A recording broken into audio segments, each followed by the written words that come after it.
of a coalition political party, the coalition political parties shall submit the coalition agreement at least 6 months before a general election. Madam Chair, the gist and the reasoning behind that 8B is that this is intended to compel political parties to enter into coalition agreements and deposit with the registrar of political parties by February next year. By February.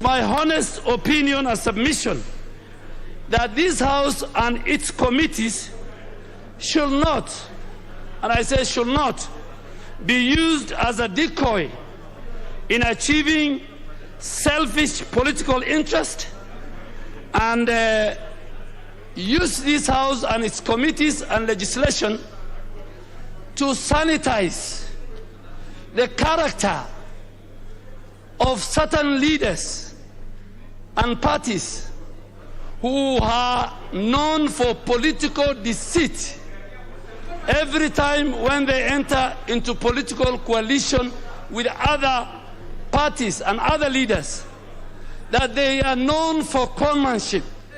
And now for them to be accepted and for them to win the next general election, they want to tell the country that we are not the people you knew before. We don't want to practice politics of deceit. And we know that it is in their DNA. Madam Chair, legislation should not be used to sanitize the character and the personality of certain leaders who, when they formed CORD and NASA, they have used parties and leaders for conmanship, for deceitful. What will change? Their DNA will not change. Madam Chair, this should not be allowed. We should not allow people. We want people to go to the people of Kenya, form honest coalitions, and they should not be allowed, and I said it, to use this floor and the committees of this House to fix. Madam Chair, the member for Ruaraka... Honorable Duale, don't listen to other members. Please prosecute your Yes, reports. I'm about to finish. The member for Ruaraka, we are not in Uhuru Park where you saw in a certain character. No. Honorable Duale. Yes. Honorable Duale, please let us be relevant. I will be hard. Please be relevant so that we can make progress. In conclusion, Madam Chair, Clause 8 is mischievous. Clause 8 is being used by dishonest leaders as a decoy to achieve political interests. Very well. And my Chair, my proposal to delete is based on that. Very well. And I ask the House to agree with me. Very well. Very well. With that import, nothing is out of order. No. The honourable member, we have not proposed a question to be an asset of the House. Members, with that import of the proposed amendment from Honourable Duale, I move to propose the question, which is that Clause 8B be part of the bill. Be amended as proposed. I put the question to members, which is that Clause 8B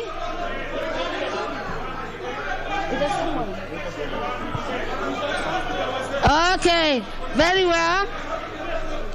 Very well. Members, just calm down. Honorable Sankok, resume your seats.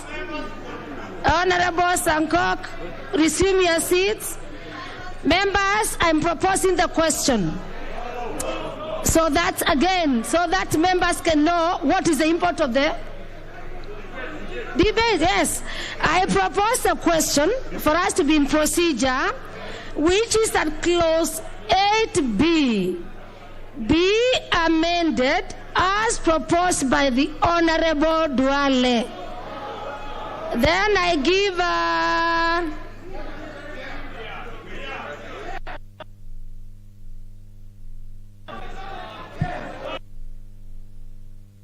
let me start with the leader of majority.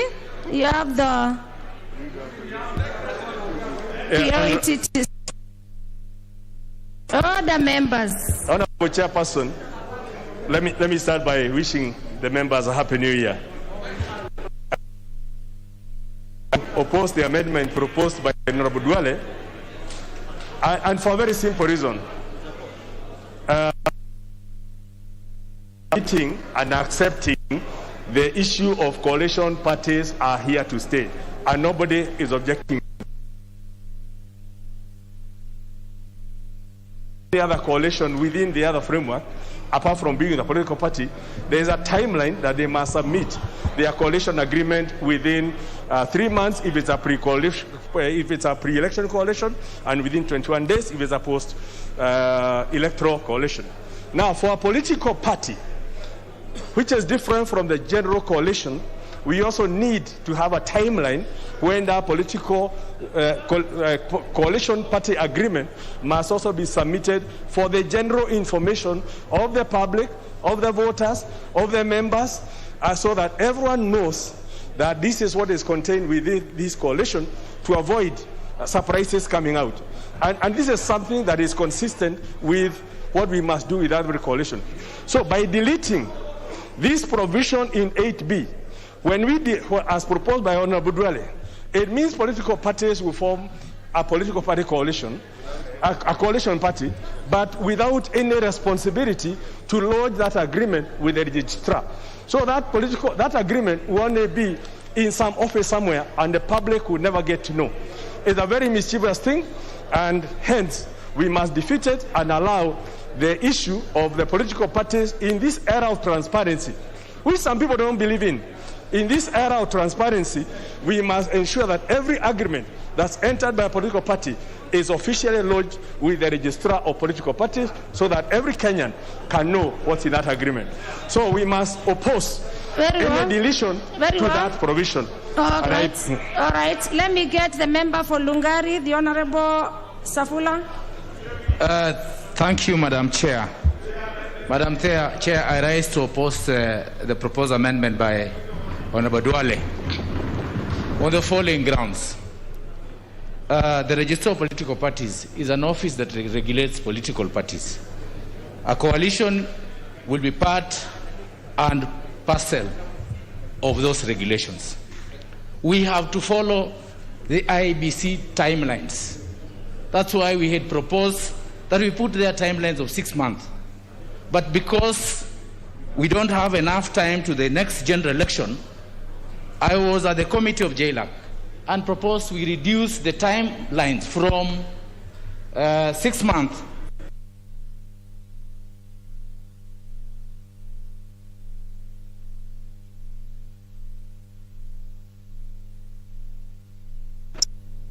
in this house as it's contained in the order paper today. Madam Speaker, IEBC has already published timelines for the general election. So the regulation by the political parties must follow the timelines of IEBC to avoid a conflict between these political parties Act and the IEBC Act, because we want a smooth and fair and free election. If the two acts conflict, then, Madam Speaker, we are opening up avenues for petitions and avenues for chaos in this country.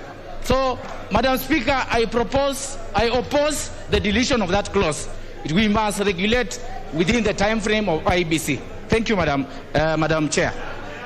Let me have the last one, or maybe the Honorable Kositani Caleb. And as the Speaker said, this is a house of voting.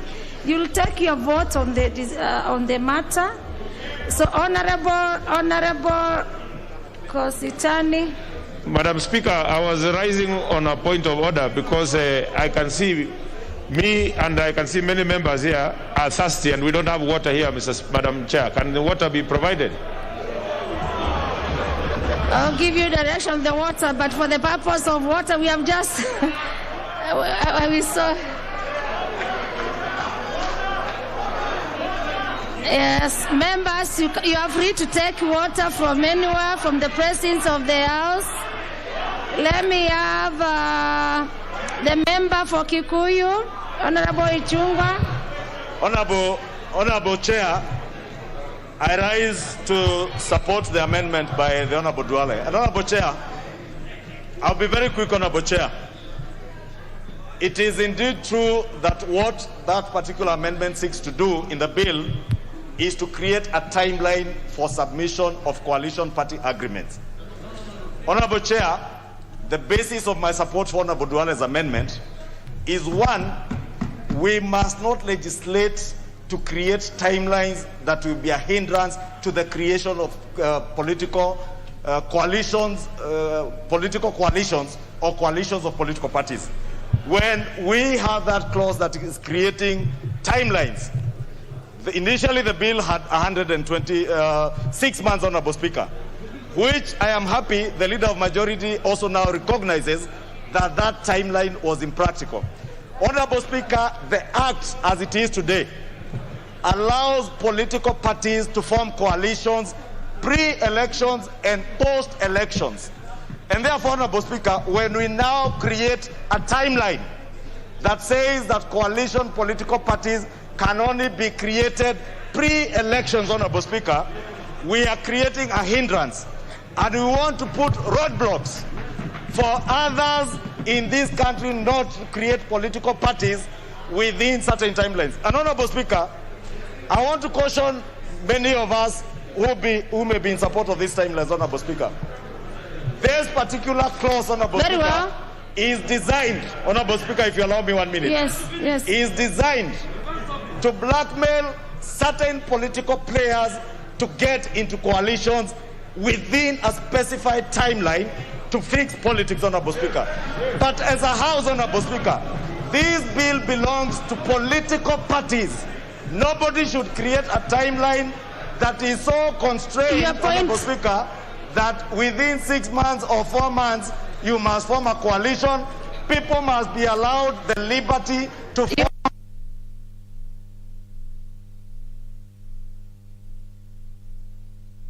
The deputy member for, and then I put the question. Member for Kadiani. I put the question.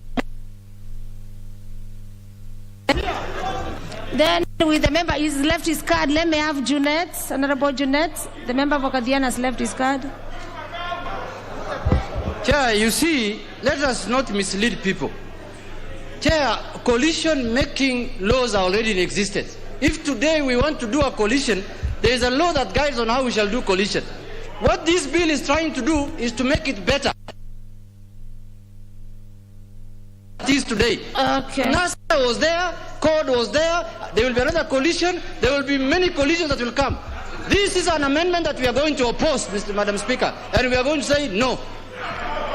Members, allow now me put the question to clause 8B. Order, members. Order.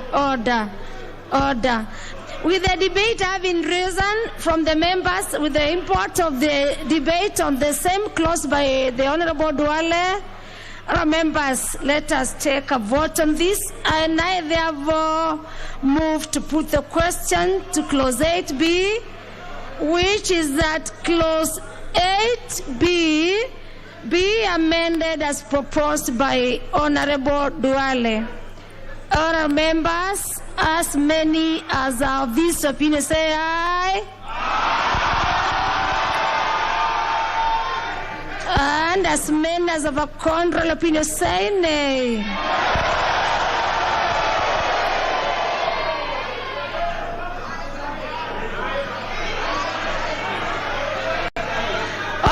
Members, do we have to stand when we are saying our nays or nays?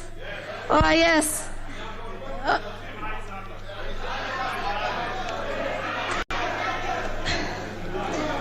Let me clear, of course, let me clear, and for clarity, I want to put the question again.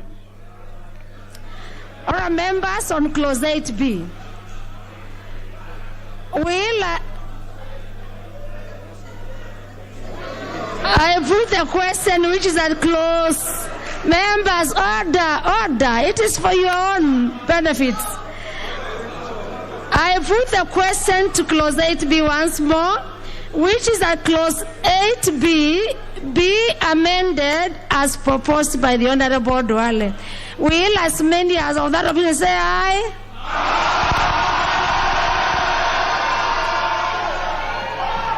And as many as of a contrary opinion say nay?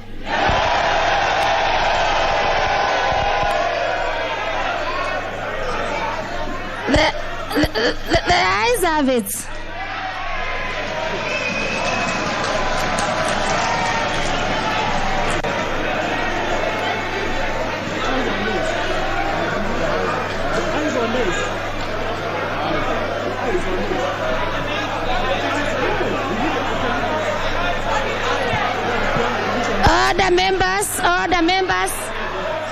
Order members.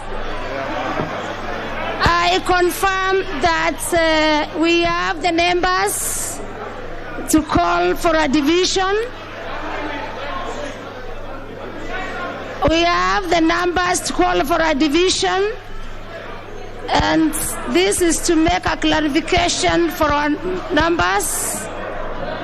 So I call upon the division bell to be rung.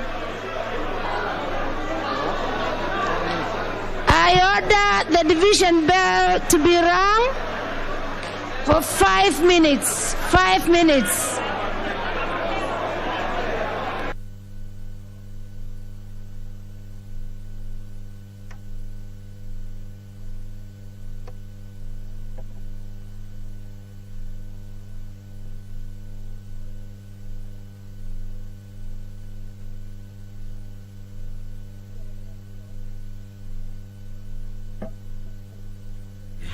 Marekebisho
Well, we apologize for the technical hitch that has been experienced, but the House has now proceeded on a committee of the whole House, and what is actually going on the floor of the House at this moment is that the House has gone into division to take sides or vote on Clause 8B,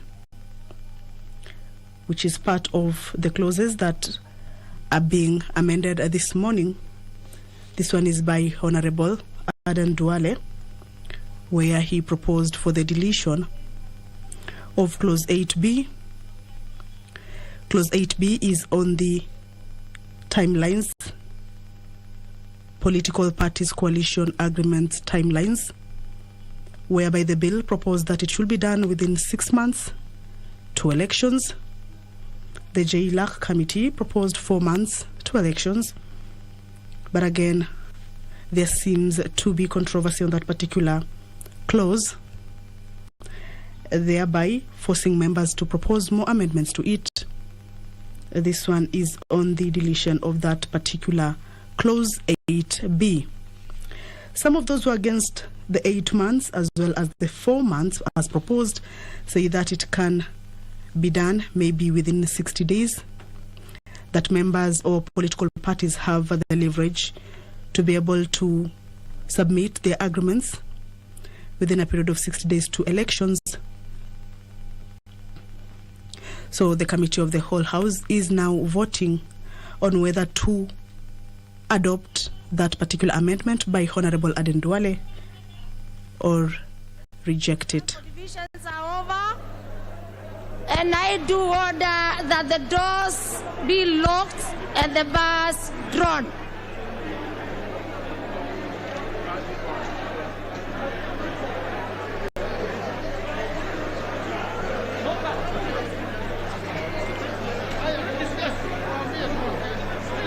The doors be locked and the bars be withdrawn.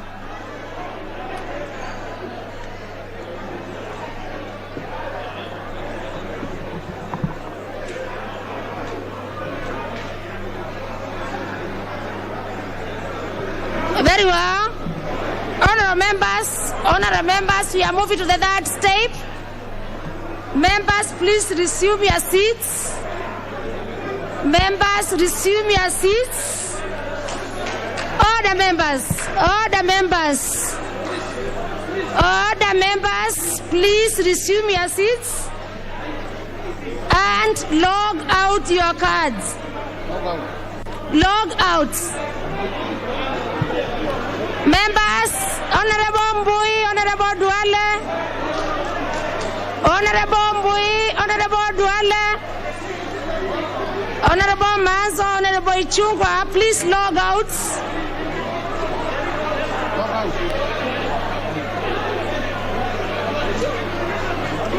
Members, logging out, I mean remove your cards from your units. Remove your cards from the units.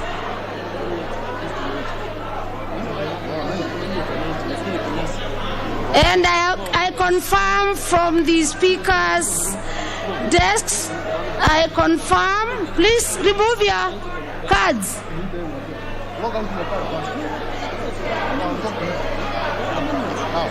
Members, order, members. Log out by removing your cards from the units.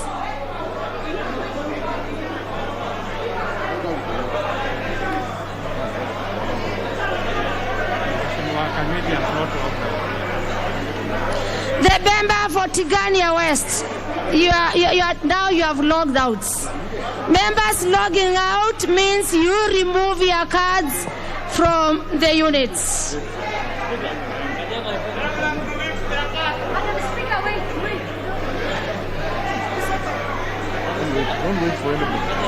We have to follow the procedures. The members who have cards, please, you are given enough time. Communication from the clerk by the speaker, even this morning. We have no point of order. There is no point of order. the member for Bungoma, you have not logged out. And when we go to the voting, your vote may not be recorded. Please log out your cards.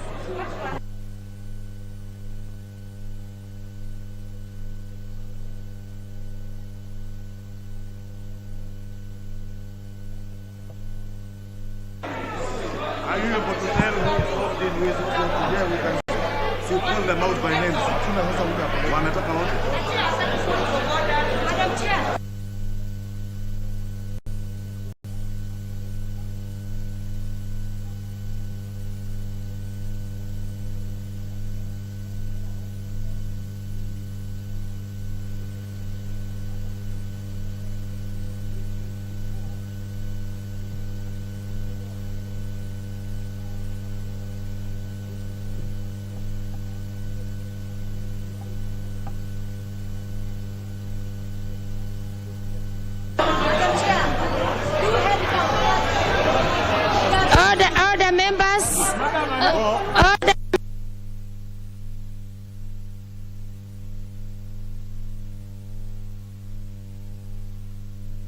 If you don't log out, I'll move to the next tape.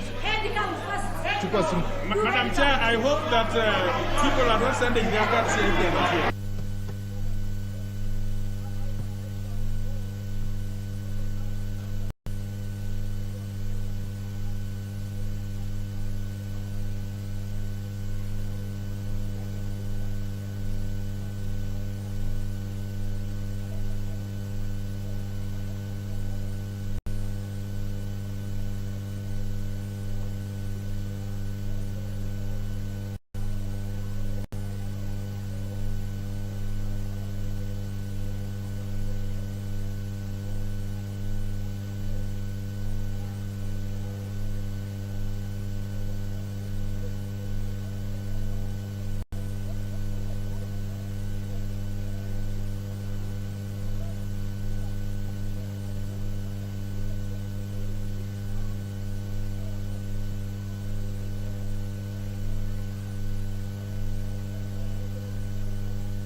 Okay. Order members, order members, order members. Please log in your cards.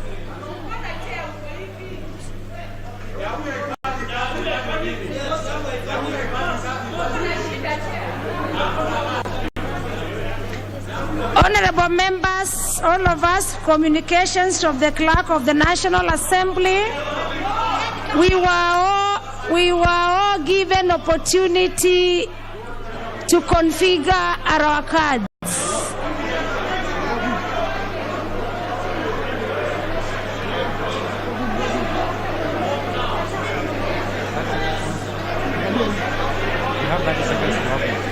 Honorable members, you have 30 seconds to log in. 30 seconds to log in. Please, 30 seconds. I'm aware of cases of members who feel that some could have given the pins, some are carrying for others, but please log in. This will be established also from the members who have already put their attendance login.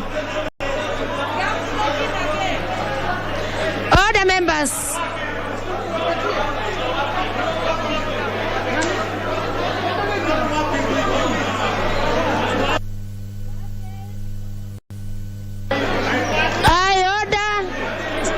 Some are claiming that we are not working. Order members. Order members. Order. Okay, for your satisfaction, let me order the technical team. Let me order. I'll give you your time. But members, let us not use this house for house of debate or house of politics.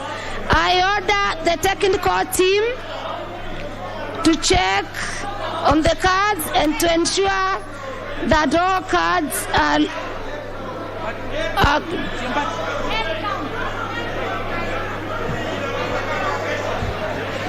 so allow me to do 1 minute because the other clauses will move a bit faster. Just that 1 minute to ensure that with this clause 8B that you've done the right thing and members will not rise on their feet to claim that their cards are not. Please, I order the technical team. And I take 1 minute, then I will start the...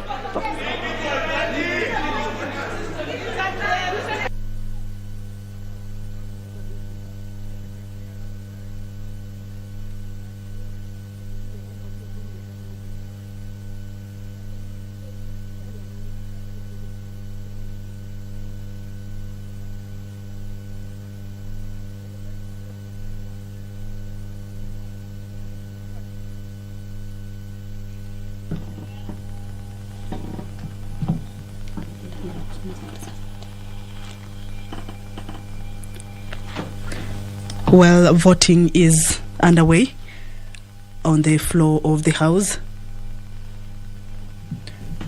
The voting is on Clause 8B, which is a proposed amendment by Garissa Township Member of Parliament, Honorable Aden Duale. That Clause 8B, which touches on the timelines of political party coalitions, submission of the agreements. Order members. We are doing our last, I think, is this the last year in this house? Most of us are very experienced. You people are very experienced members, experienced this. Most of you are logging in your cards and you're also logging out or removing your cards. When we are voting electronically, please, you must follow the procedure. Otherwise, your votes may not be counted. Because when you log in and you log out, it is not going to be, recorded in our system. So please have your cards on step 2. Please, step 3, can you log out first? And now I'm going to be serious. I'll move on with the steps of the electronic. No. The members, you are saying your card is not working. No, that it has been confirmed from the technical team. I have some few members who have not even logged out. And you know the procedures of the Honorable Mohamed Osman, you have not logged out. The Honorable Abel Malimo, you have not logged out. The Honorable Katana Kahindi from Kaloleni constituency, you have not logged out. The member from the nominated Keter Gideon, you have not logged out.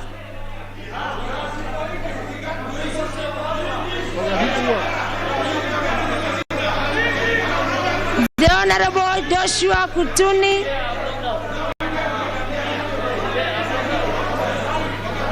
Yes, the Honorable Osman, you have logged out. No, Fafi, but we, yes.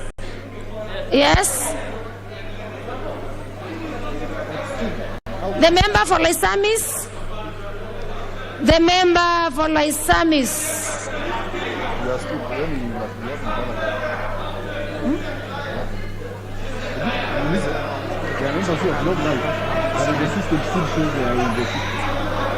The member for Cheragani. Is it the only way of voting in this house?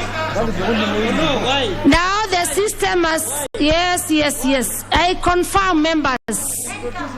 This is, yes, I confirm, members. I confirm. I can hear some members shouting head counts, but if you have any information from anywhere that any member would have sent, because we have tried to confirm, please, you should just do that with the sergeant at arms immediately or the clerk immediately, not assuming. And it will be established and communicated. And the member would have worked. Okay, members, I confirm from the screen and from the member for Marsabit. The member for Marsabit.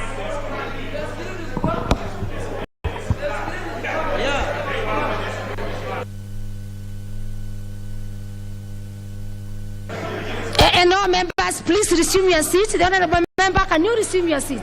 No, unless I am going to follow. Then members, now, I think we have ventilated enough and I've given you enough time. Any other clauses, I will not allow these members. I just want the members who are not familiar with the electronic voting or the members who want to just ventilate to come. So we move on to step 3. All members, I confirm from the technical team and from the screens that you've logged out. My communication screen from and the technical team, all the members have logged out.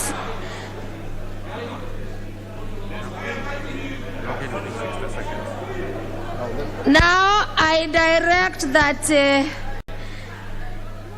the members log in, and you have 60 seconds, that is 1 minute to log in.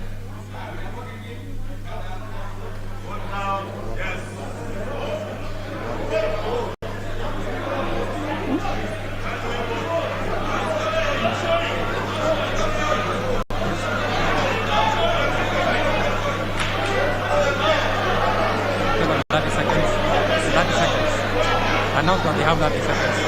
Okay.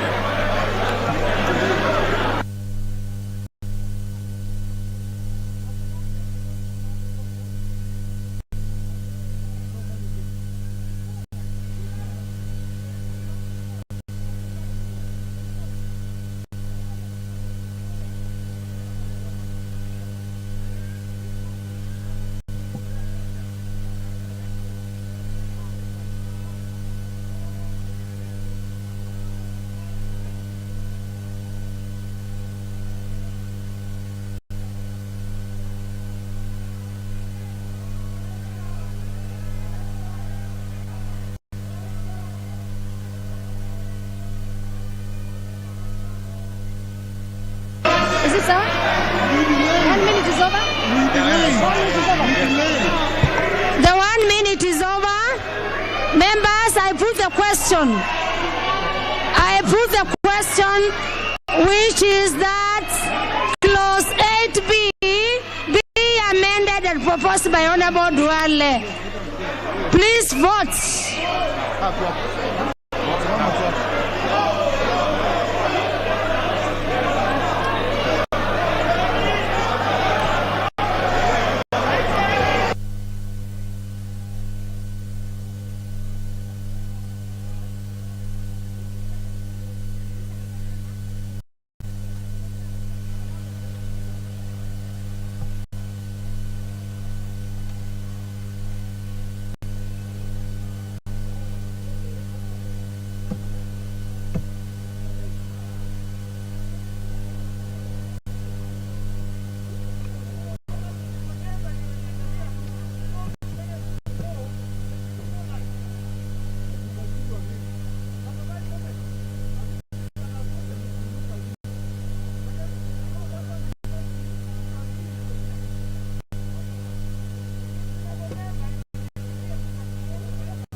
These things are not working. Now we are confirm my they are not working. That's why they have to confirm.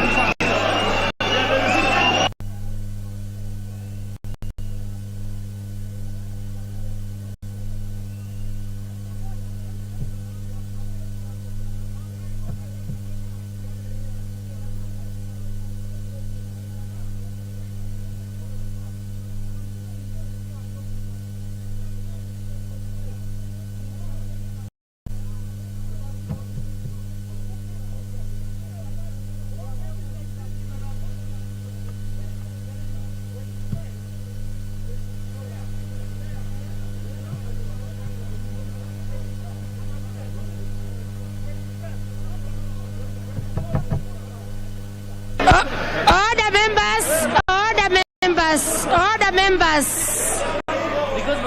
With the interest of the members, order members, order. You don't need to come to the clerk's desk. We have clerks there. Order members, order members. Order members, order members, order. Some members are claiming that the cards are working. Others are not working.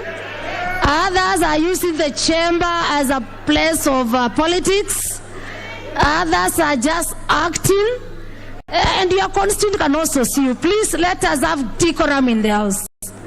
Your constituents are watching you. The Kenyans are watching you. In fact, it will not add you more votes by some behaviors.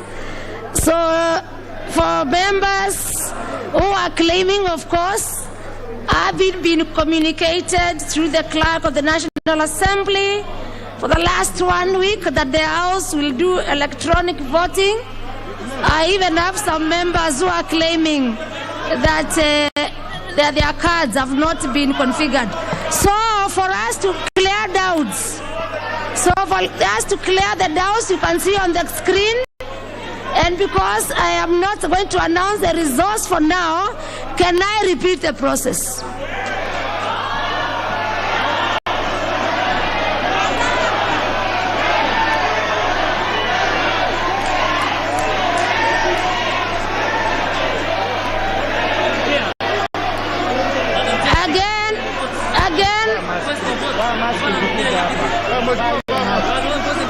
Again, we are also awaiting. Again, before we go to that tape, members, before we go to that tape, we are waiting for the results from the technical.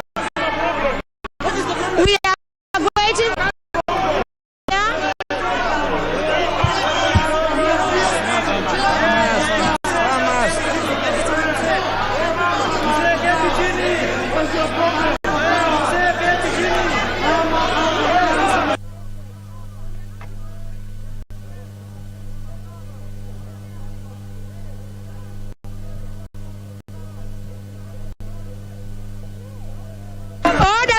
Now, because order members, I have confirmed that our system is working. I have confirmed our system is working. Order members. So I will announce the results. There are members on this side who are declining to vote because I want you to repeat. If you don't repeat, vote the members. Order members, order members.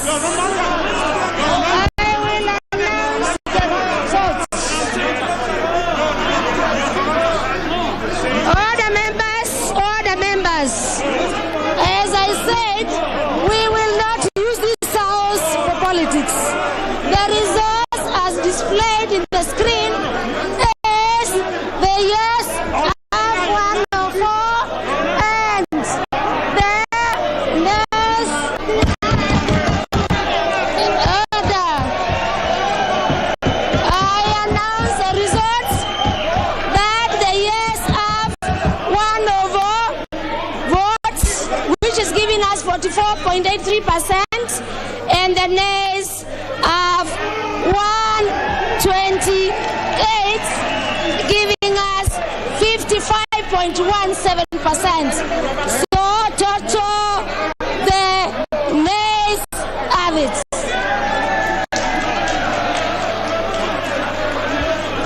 Order members, order members.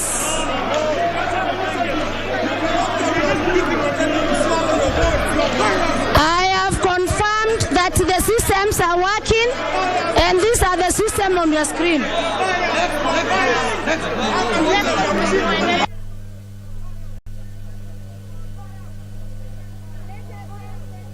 Members, let us have the next amendment on the same clause by the leader of majority. Members, we have given you time. We have also confirmed from the technical team that the cards and everything is working. Let us use this proposal. Yes. If the systems would not have been working, I would have repeated the question as I indicated. But the systems are working. Let us not use those for debate and for politics. The Honorable Leader of Majority, please move the amendment on the same clause.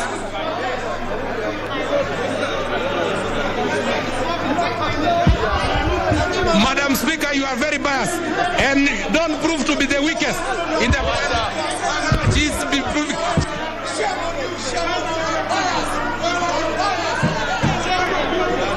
All the members, Leader of Majority, please move. Please move.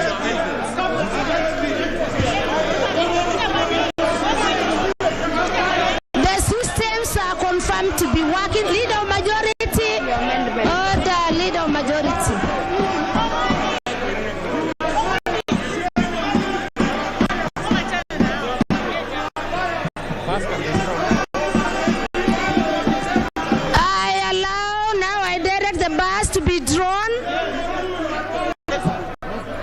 The doors to be open. The doors to be open and the bars to be drawn.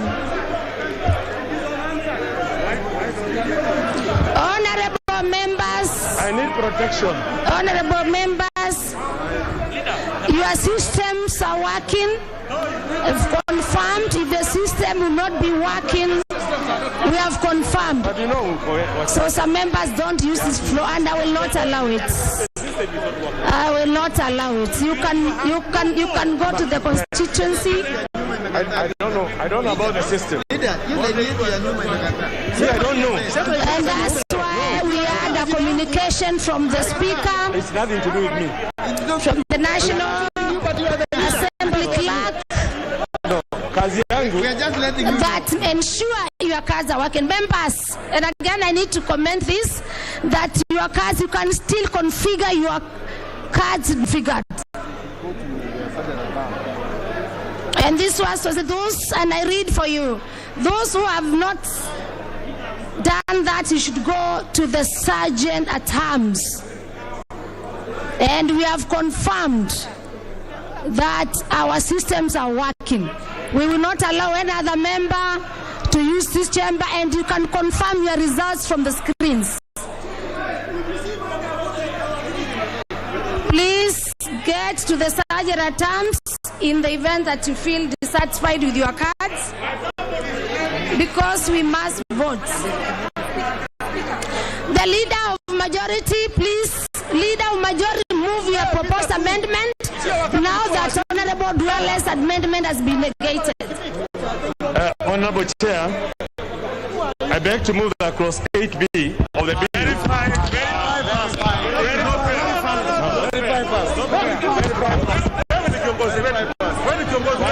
Please, can the Leader of Majority be protected to move his amendment? I need protection. Sergeant at arms, can the Leader of Majority? Why don't you verify the cards that are working and the ones that are not? That's the angle here. The Leader of Majority will move his amendment.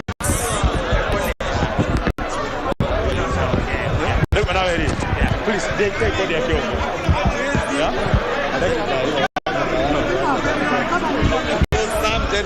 The Leader of Majority to move his proposed amendment.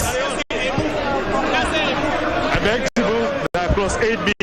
And the members who are here to do your politics, please do it outside of the house. Leader of Majority to be protected to move his amendment. Order, members. Order.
Honorable Chair, I beg to move that clause 8B of the bill be amended in the proposed proviso by deleting the words 6 months and substituting thereof the words 120 days.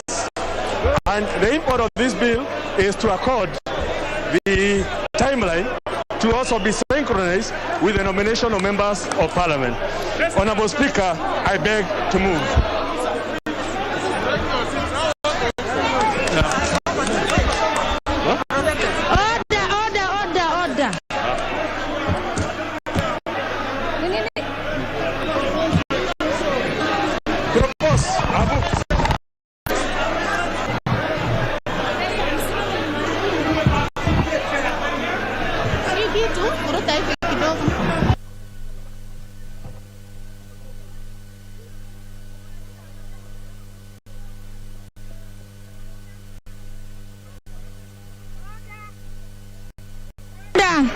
Members, having the leader of majority have been moved his proposed amendment. Leader of majority is on record having moved his amendment. I propose a question, which is that clause 8B be amended as proposed by the honorable leader of majority. Then I welcome the members who are speaking here. You can make your contribution. Let me have the members who are want to contribute to.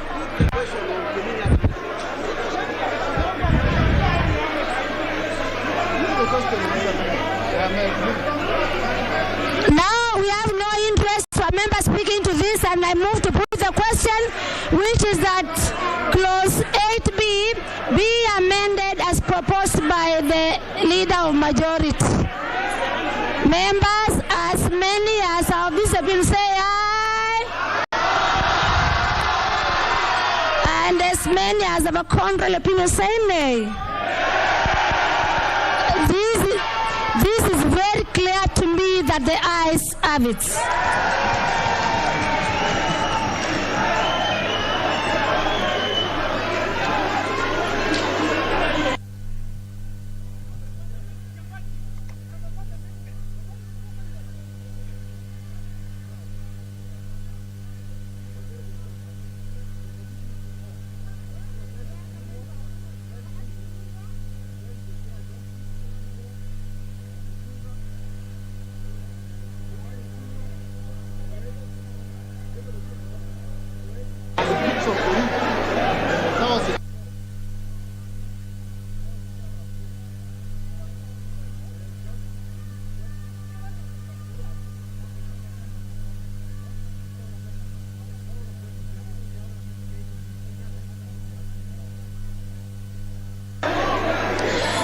Very well, members, on clause 8B, order members, please resume your seat, and that's why you are concentrating on non-issues. You are concentrating on non-issues, and the serious members are taking a vote. Honorable members, having the Honorable Kimunya, that is the leader of majority, amendment being taken, then since we have other members who had proposed to speak to or to make amendments on the same, the members from Honorable Chairperson of Justice, Legal Affairs Committee, Honorable Joseph Limbo, the Honorable John Mutunga's amendment, the Honorable Kimanu Ichungwa's amendment, the Honorable David Ochieng's amendment, the Honorable Nelson Koech amendment, the Honorable Didmas Barasa amendment, the Honorable Nixon Koril a proposed amendment, the Honorable Ndindi Nyoro proposed amendment, the Honorable Cecily Ibarire proposed amendment, the Honorable Dido Raso proposed amendment, the Honorable Dr. Chris Wambalwa amendment, proposed amendment, and the Honorable Kathuri Murungi proposed amendments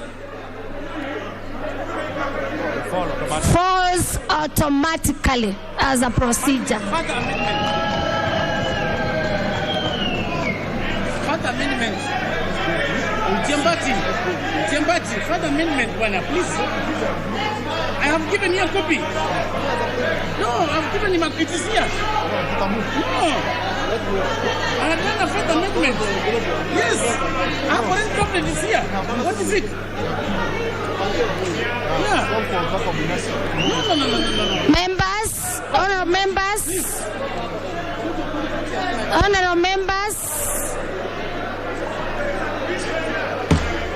members, I have amendment clause AC.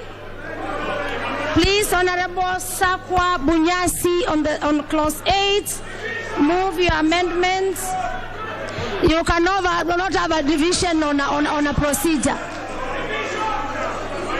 Honorable Bunyasi Sakwa, please to move your amendment on new clause 80. Thank you, Madam Speaker. I wish to move my amendment on clause 8 that it be amended as in the order paper. Madam Speaker, I move.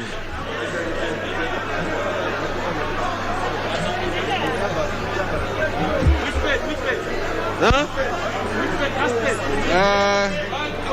1776. Honorable Bunyasi, members, don't confuse yourselves.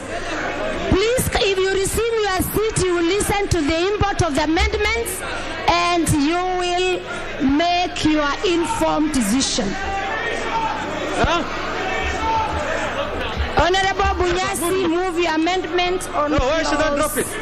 Subclause AC. I can't hear you, Majority Leader. Move your amendment. Yes. Madam Speaker, I've already moved the amendment. Just withdraw it. No. Please, can you move your proposed amendment on clause 8C, Honorable Bunyasi, to be on record?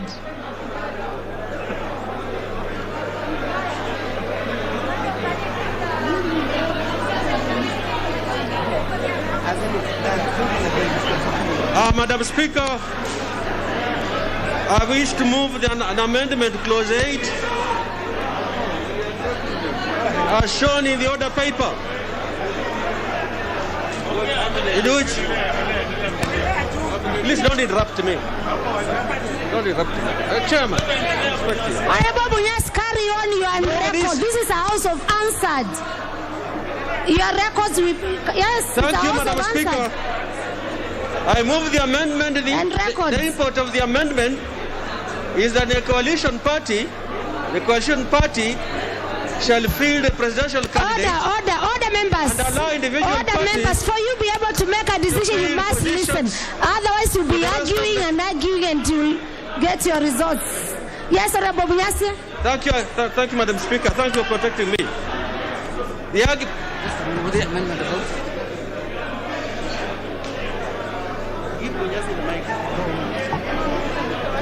Bunyasi.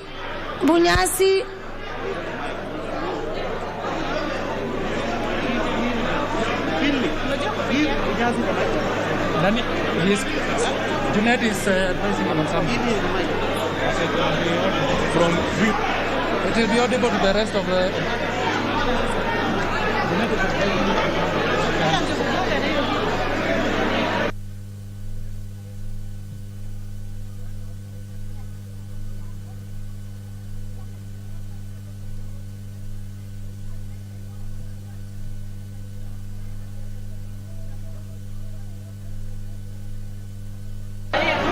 Madam Speaker, I need your protection. Huh?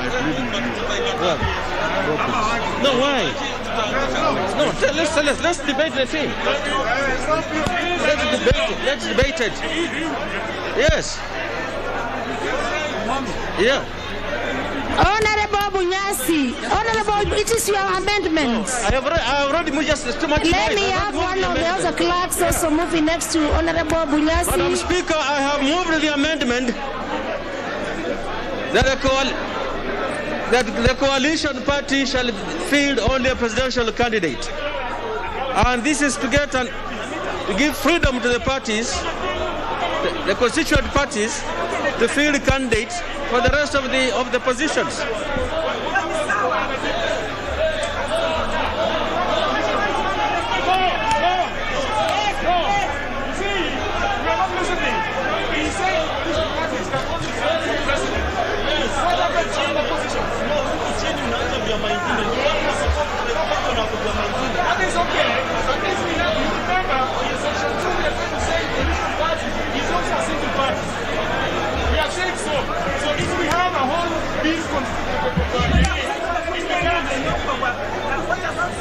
Let's allow some open debate.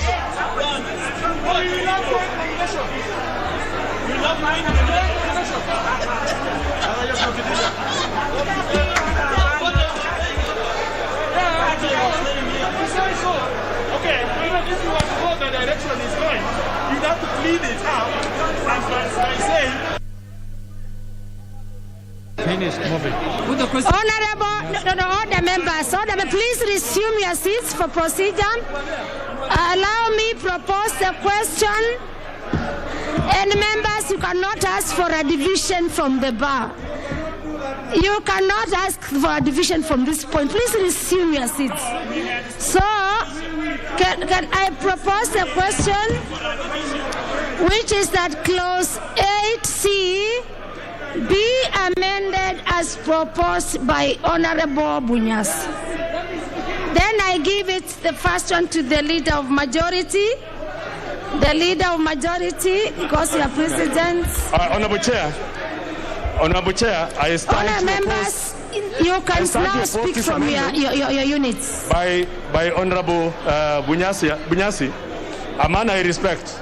But on this particular issue, you cannot deny a party the right by law. Leader of Majority, you are supporting, you are not supporting? I'm not supporting. Or you are not supporting? Because this is unconstitutional. It goes against Article 38. And you cannot deny a political party or define what a political party can do or cannot do. A political party is at liberty to nominate candidates at whatever level. And limiting it at this point would be the most unfortunate thing for this country. I beg to oppose, and I ask all our members to vehemently oppose this amendment.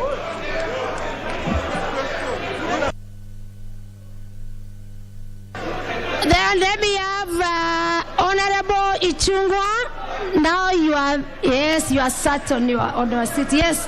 Now, very well. Honorable Ichung'wah. Honorable Chair. Honorable Chair. All the members, please can you listen to Honorable Ichung'wah? Honorable Chair. Some of us are making decisions from information they do not even know of the import of the proposed amendment. Please can we have Honorable Ichung'wah being listened to? Yes, Honorable Chair, even as I express my support for the Honorable Sakwa Bunyasi's amendment, Honorable Chair, I want to beg that Chair, since we're in a process of voting, that you ensure that every vote counts. Honorable Chair, I was seated right next to the Honorable Nixon Korir. My vote was counted and the gadgets worked. The Honorable Nixon Korir's card did not work. The ICT officer, the head of ICT, the lady who was here from ICT department, did confirm it has not worked. The gentleman who is the head has further confirmed and now gone to reconfigure card number 131 and Gathoni Mushomba's card number 330.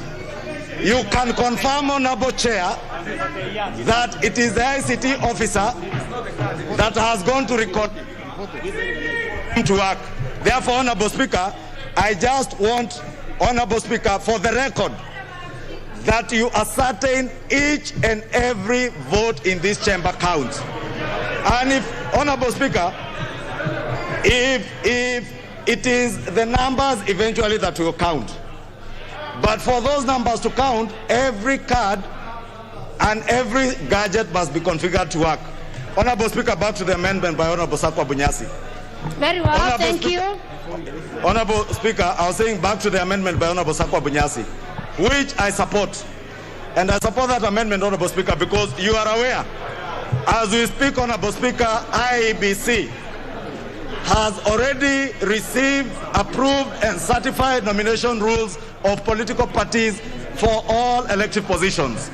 Therefore, Honorable Speaker, what we'll be asking coalition political parties to do, unless, Honorable Speaker, we are contemplating that we will change the Elections Act and regulations, IBC's regulations regarding the nomination rules of political parties.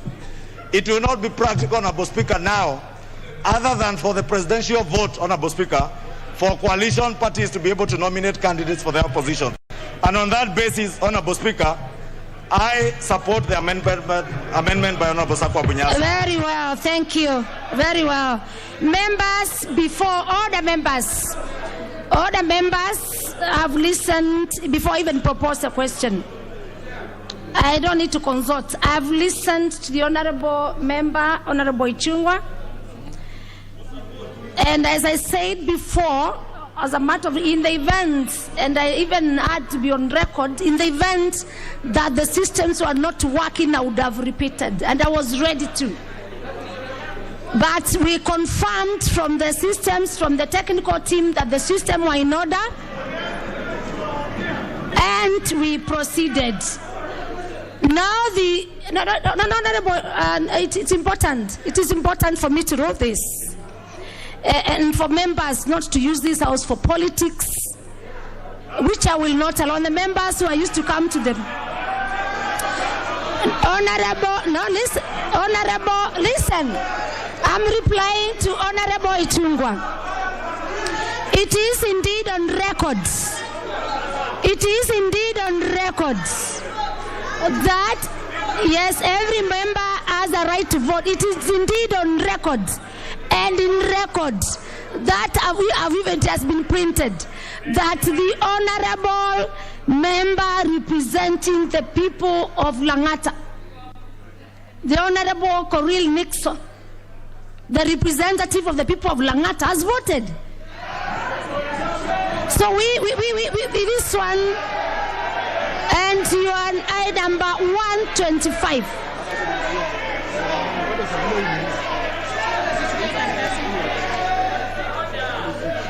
The Honorable Nixon Lang'ata, member for Lang'ata, Nixon Coril, the member, yes, in fact it was the Honorable.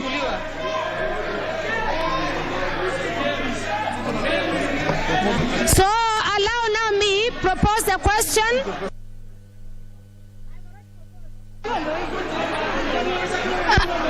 Members, I see no interest to this, and Honorable Mbui,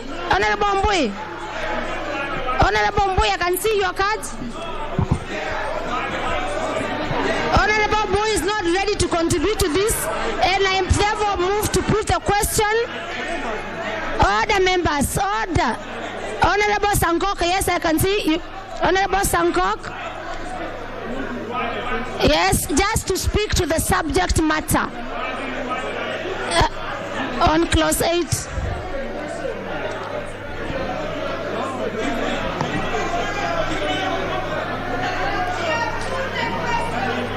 Yeah, I can hear members' mood, but let me hear Honorable Sankok, then I put the... Nyamazeni. Honorable Sankok. Thank you very much. Just to the subject matter. Yes, thank you very much. On clause 80. Chair, thank you very much for giving me this opportunity to support Honorable Speaker, and please tell these professional hecklers, social distance. You are saying mask, social distance. No, Bana. Honorable Sankok, please prosecute your point. Yes, as I support Honorable Speaker, tell these ODM professional hecklers not to heckle me again, because I don't take it lightly. Honorable Speaker, I support the amendment. Because, Honorable Speaker, what is chasing who, Honorable Speaker, in this particular area, Honorable Speaker? And already the lists have been summoned and they have been taken to the political parties, Honorable Speaker. The nomination, Honorable Speaker. So I support Honorable Speaker. Honorable Speaker, Honorable Chair.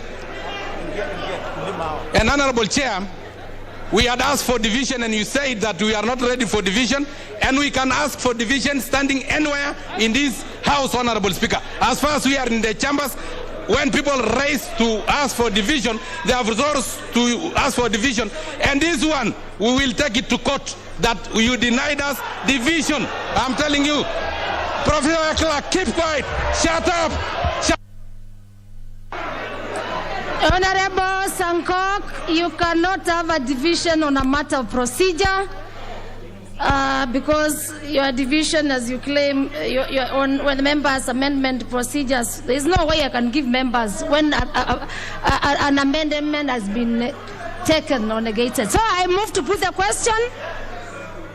Honourable members, let us some decorum as I put the question, because every vote counts and every member in this house is very important.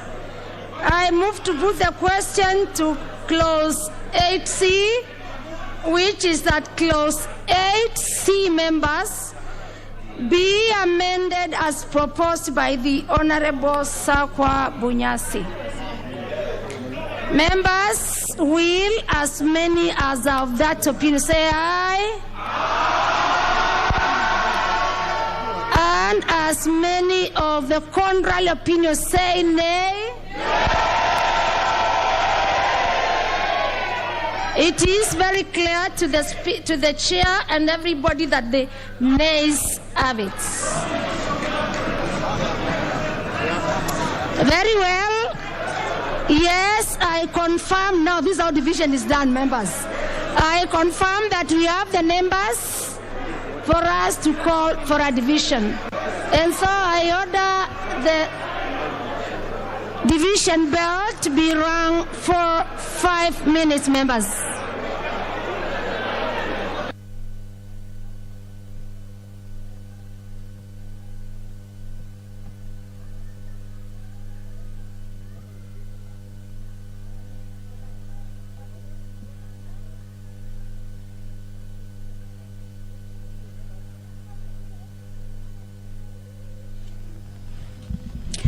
Well, members, they are preparing for another division. This one is on the proposed amendment on clause 8B, as proposed by Nambale, Member of Parliament, Honorable Sakwa Bunyasi, that a coalition party be allowed to field only candidates for election as president, but then allow individual parties to field candidates for the rest of the positions.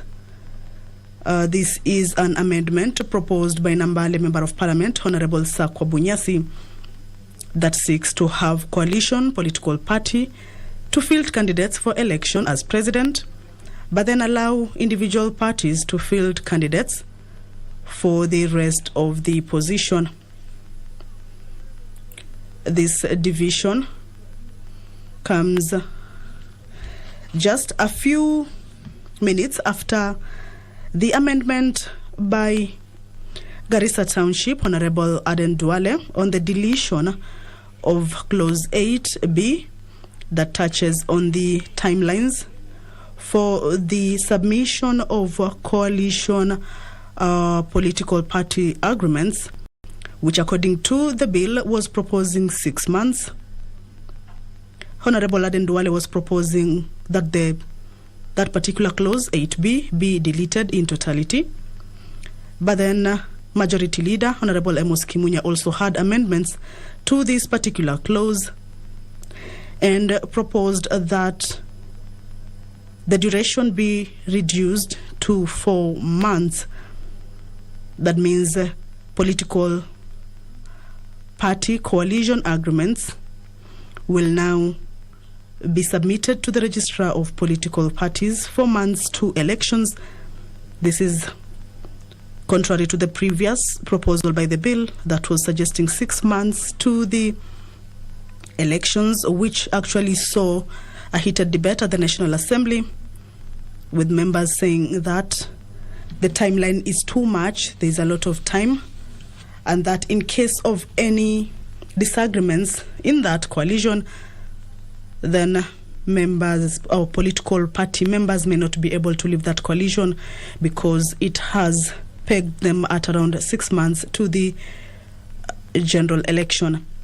According to Kwale, that particular clause is being used as a decoy by individual political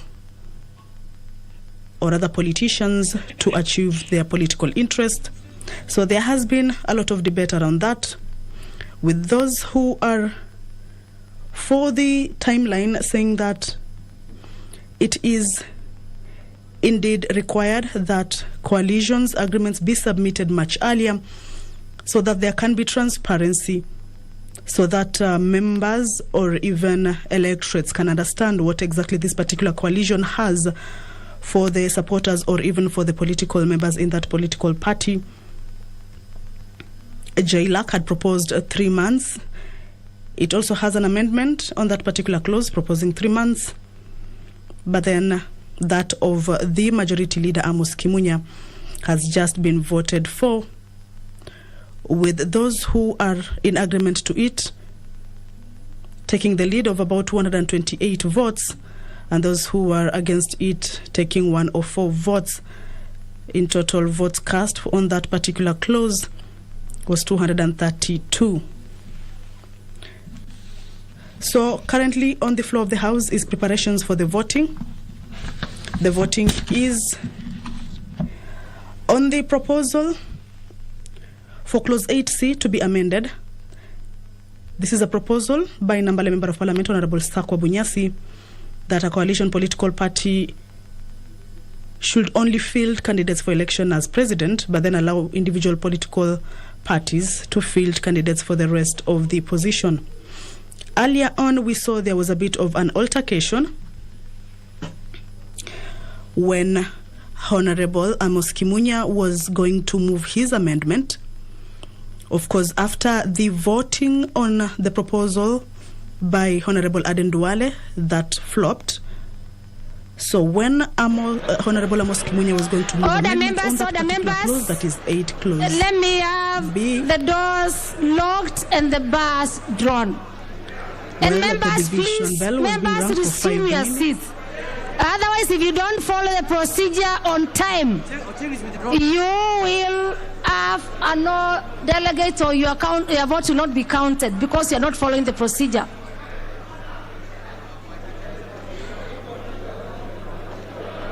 The doors to be locked and the bars to be drawn.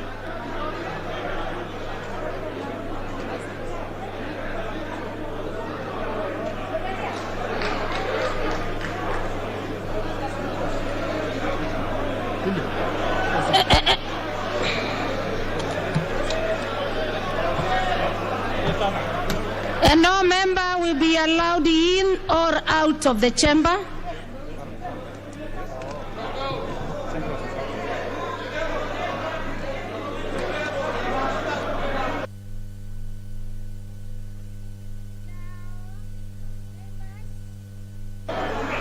Members, please log out your cards. And logging out for the members who want to know more, you need to remove from the units. Remove your cards from the units.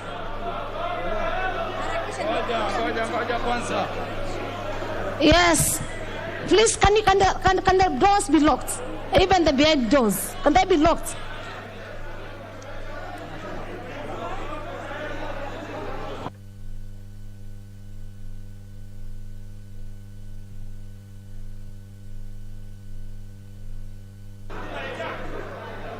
I confirm that we have no card that is on this. Yes, but it is not. It has not been given the pin. There is no card indicating. But he has not put his pin. It is not indicated here. Yes, very well.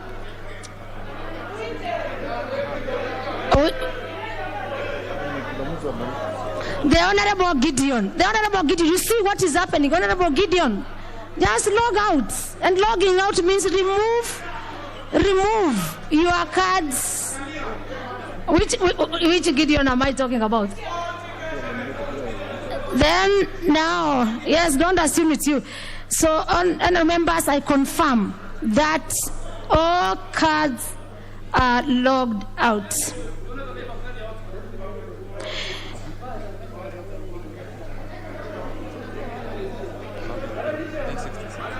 Members, can you log in your login, and that is logging in. Register yourself by logging in, members, for 60 seconds, within 60 seconds, and do not remove your cards.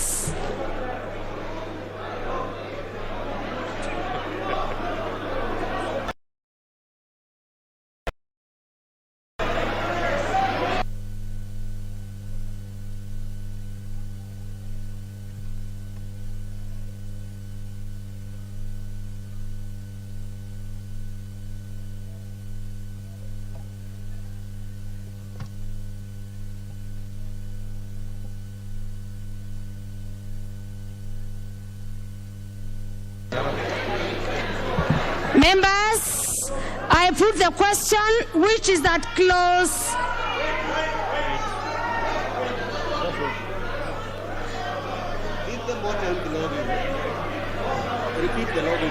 Members, honorable members, logging in is, I don't know, do I define it or do I put?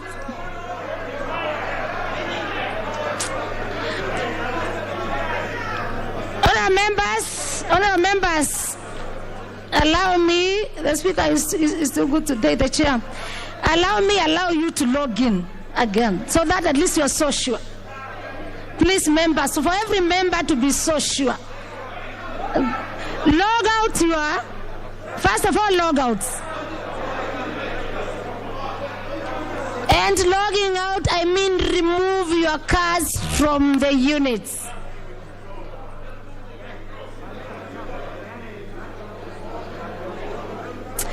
With the members having logged out, honorable members, yes, just I'll listen to you. Log out. If it takes a whole minute to remove your card, fine, to log out. We need every member to be heard.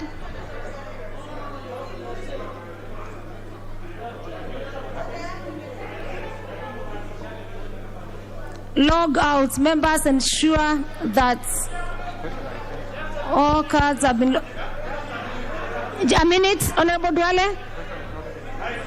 Okay, the city officer. I'm so ordered. I wait for a minute.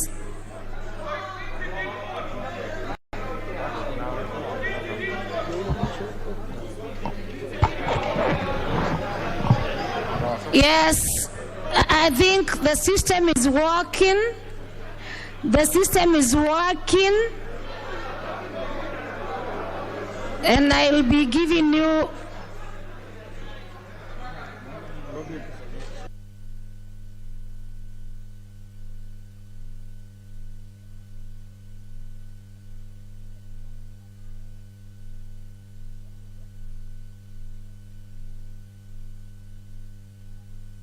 Tell them to give us the sheet that has the pin. Tell us to give us the sheet that has the pin. Pale. Ile sheet iko na pin numbers of members. Some have forgotten. The sheet that has pin numbers of members.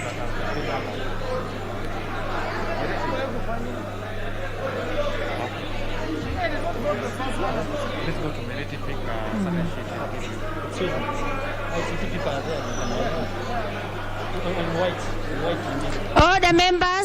All the members, every vote counts. And every member has a vote.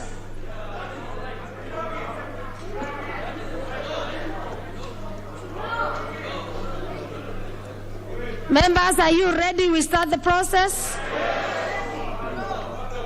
I wait. Thank you. Let me listen to a few members. Yes. There is one member who is absenting. She has. Maybe she's trying to remember her PIN.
Order, honorable members. All members, the Honorable Jambo, member for Funyula. Logouts. The Honorable member for Muruadikiri.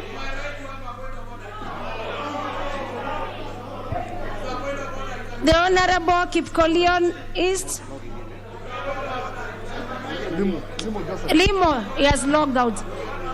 All the members. Member for Funyula, you're just logging out and just log. Very well, members.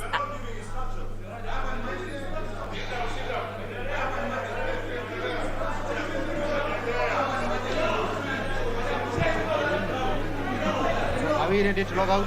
Yes. Okay, members. What do we do next? Members, I confirm we have all logged out. And if you are not logged out, log out. Log out. David Gikaria card is inside. Honorable David Gikaria. And this is how we are losing it. Log out. Log out. Log out. So next. Yes. The clerks, please consult with Honorable Sankok if there is any mention. Order. Log out.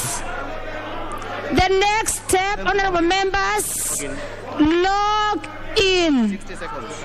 And I give you 60 seconds. Log in, members. Simply there's something for members.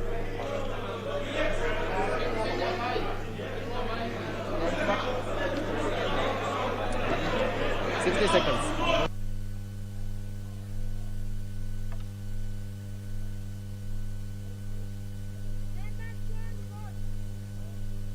Don't vote. Don't vote. You are voting. You are 60 seconds. I will put the question after 60 seconds.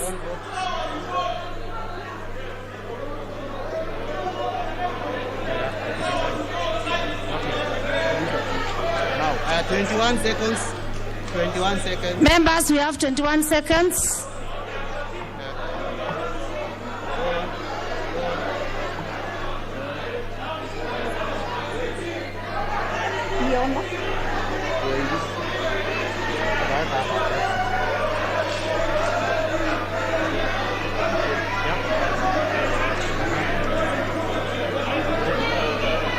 Can I vote?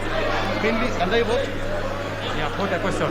Members, I put a question for voting, which is that clause 8C be amended as proposed by the Honorable Sakwa. Vote now.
Honorable members,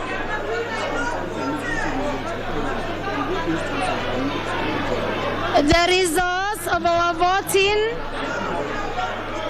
is also displayed in our screens. That the ayes have 111, the nays have 132.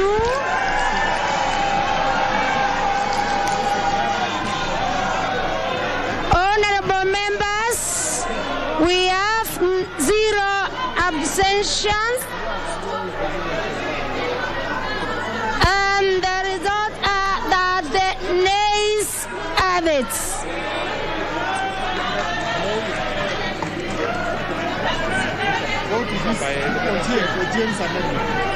Honourable members, with that we move to Honourable Ochieng David amendment.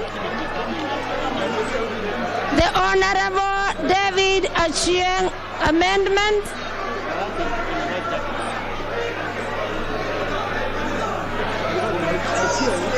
Ochieng is withdrawing.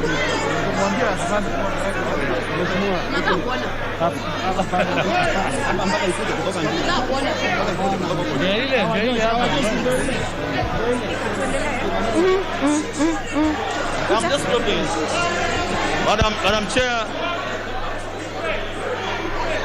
Madam Chair, thank you so much.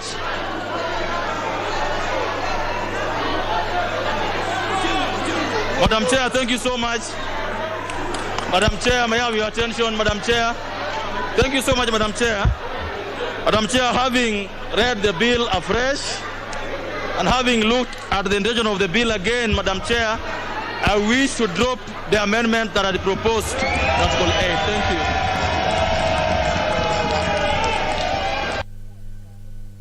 Order members. Order members.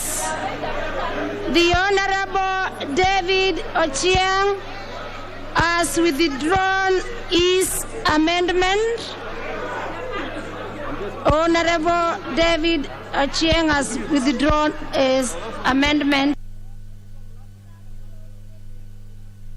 And the doors.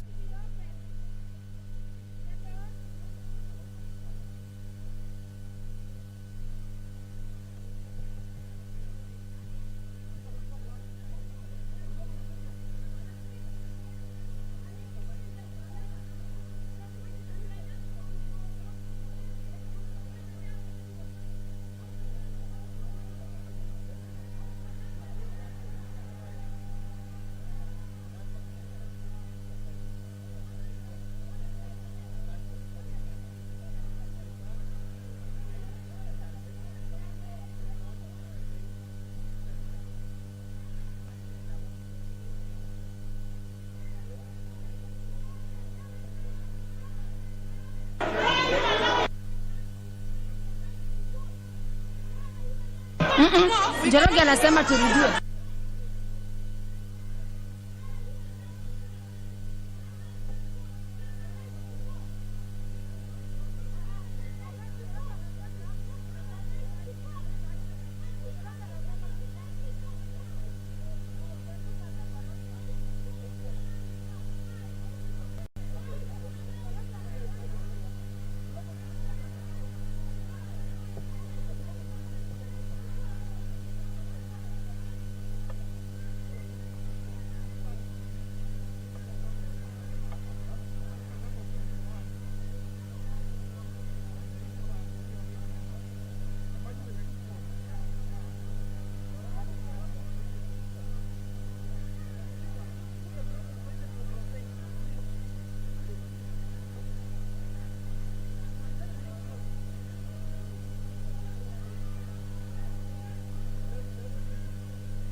Order members, order members.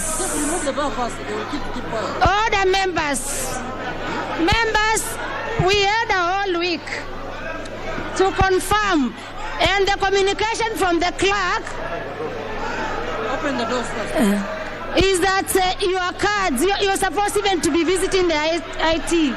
So can I order that the doors be opened and the bar... So we are now that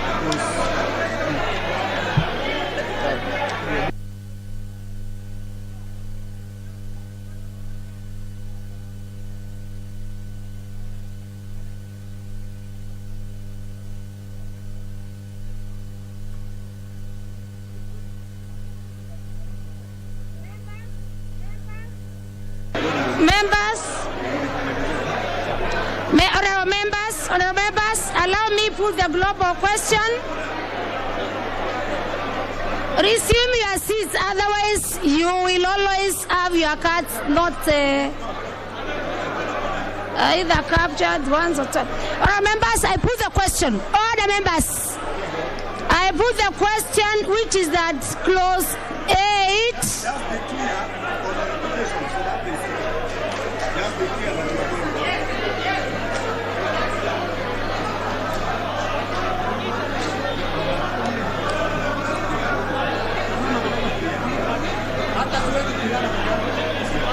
Honorable members, I give you 1 minute to resume your seats because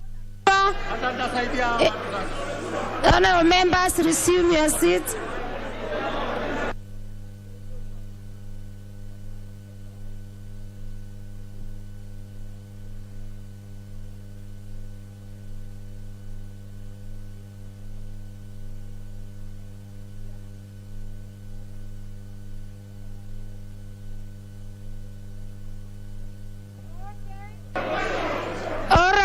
Very well. All right. Very well. Honorable members, I now put the global question, which is that clause 8C.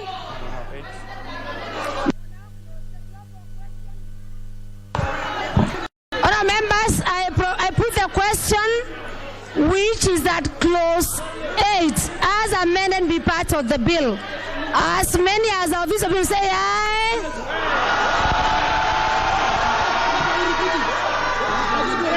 And as many as our contrary will say nay.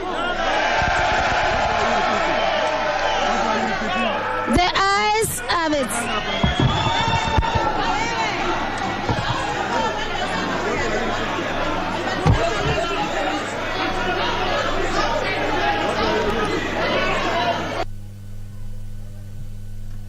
Members, I confirm they have the division.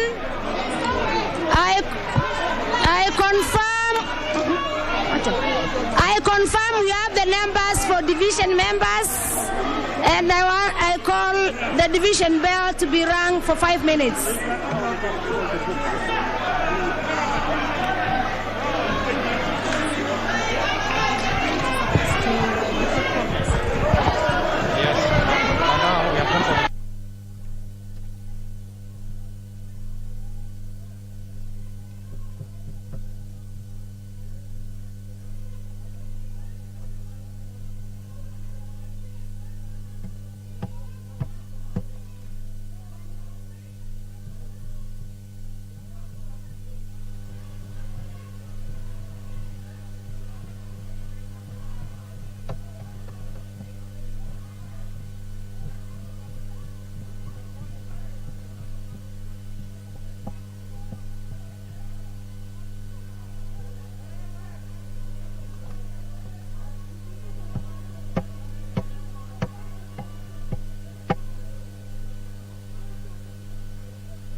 Nataka kwanza tutoke.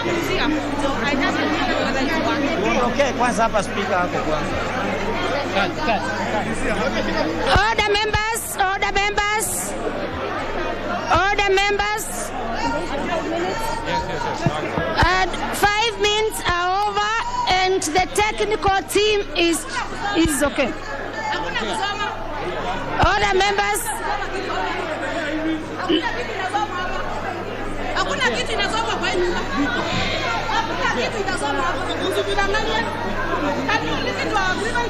Members, can you log out? Members, before now I order. Members are coming in. I order that doors are locked and the bar is drawn. I order the doors are locked and the bar is drawn. Sergeant at times, I order that the doors are locked and the bar is drawn. Ring the bell. We rang. I ordered.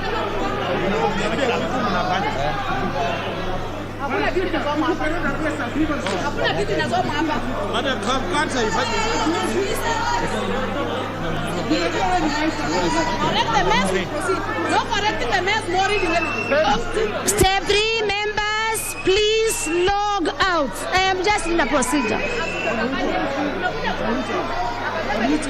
Members, please log out. The next one.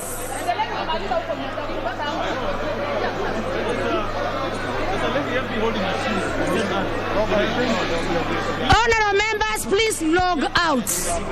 Some members are making a lot of noise and you must understand the procedure. Log out.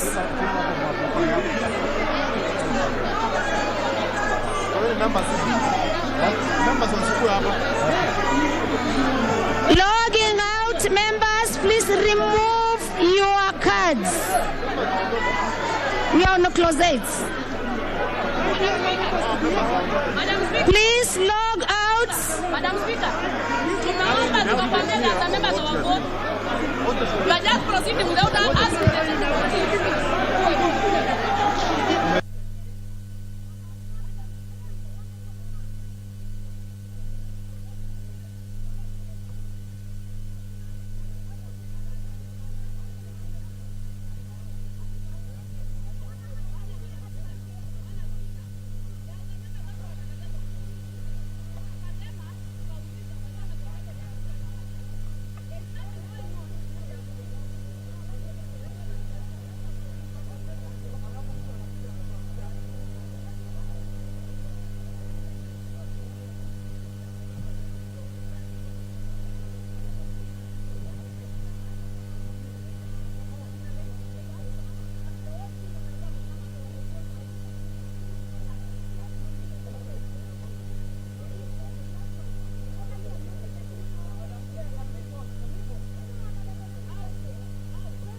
How?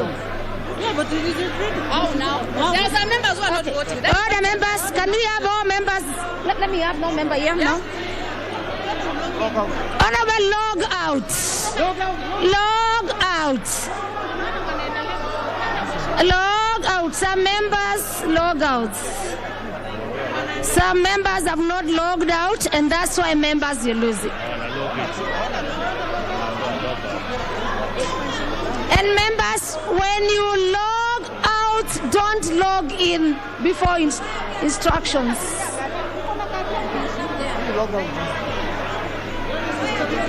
Members, log out. You know, they're just sitting out with these things. No, all members must log out. No.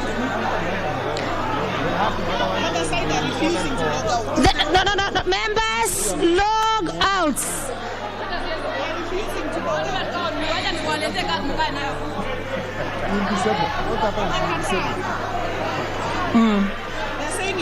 Honorable members, log out. And logging out means please remove your card from the units.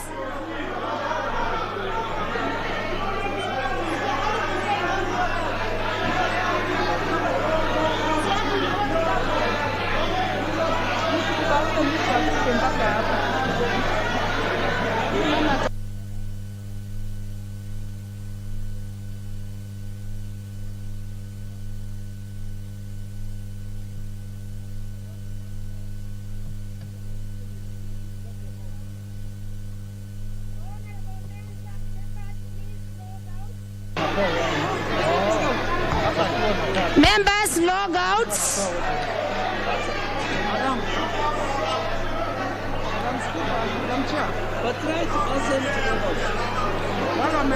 Honorable members, please log out.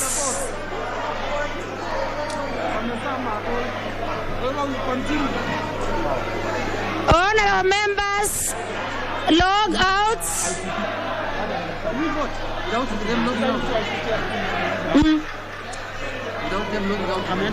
Members, please log out.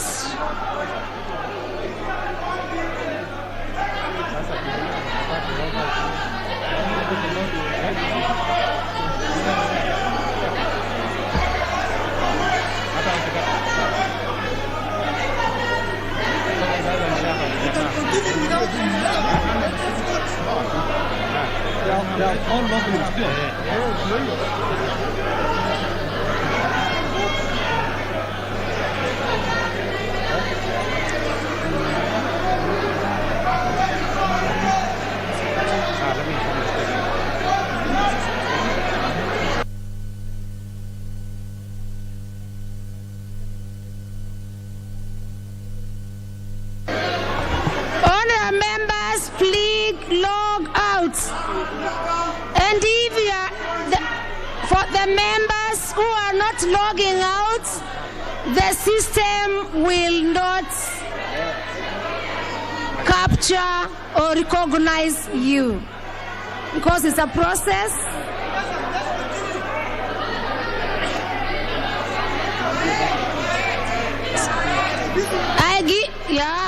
And that's how the members are losing, and some are not logging, others are logging. I'm taking you through the stage members. In the next 30 seconds, please log out.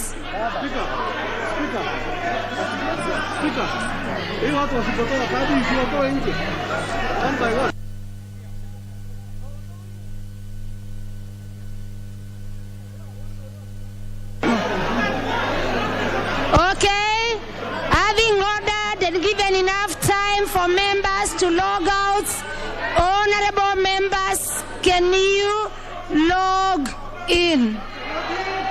I give you 60 seconds to log in.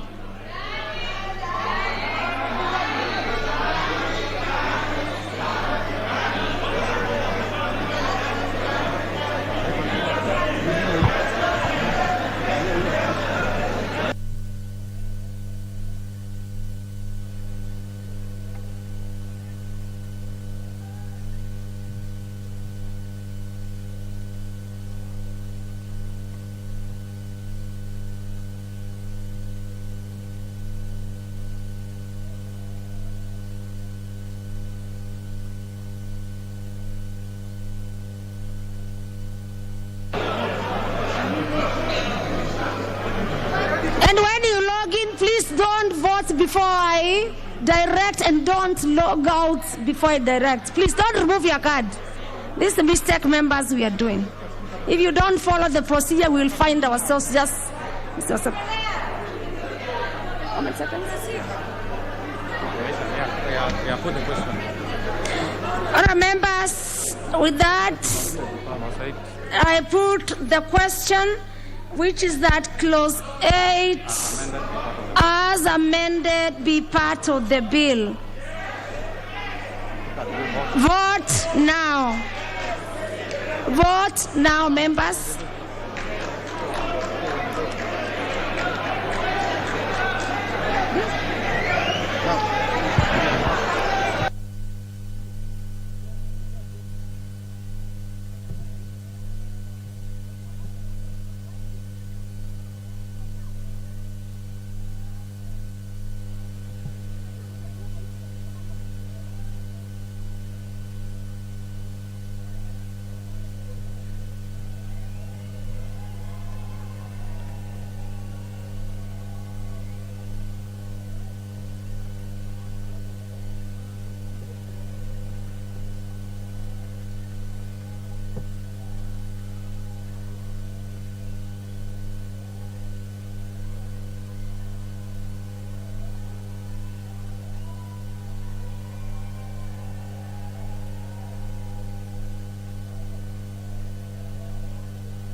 Very well, members.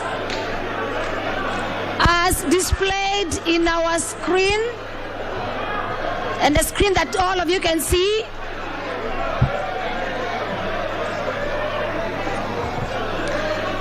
the nays are 53, which of course is the most result of not logging out some members. The absentia 0, and the ayes have 153. Now, members, the ayes have it.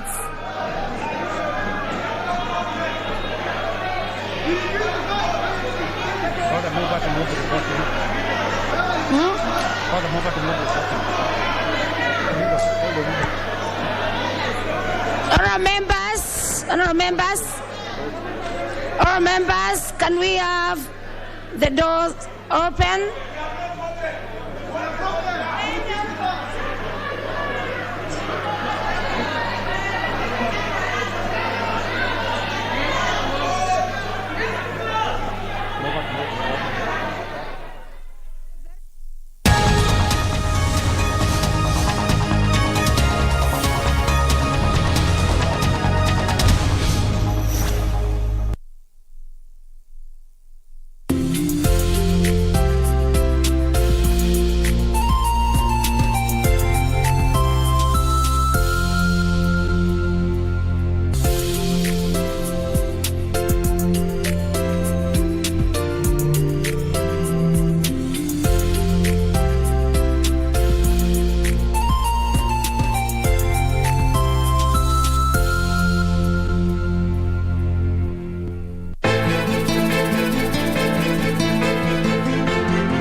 Wasiwasi waniogopesha.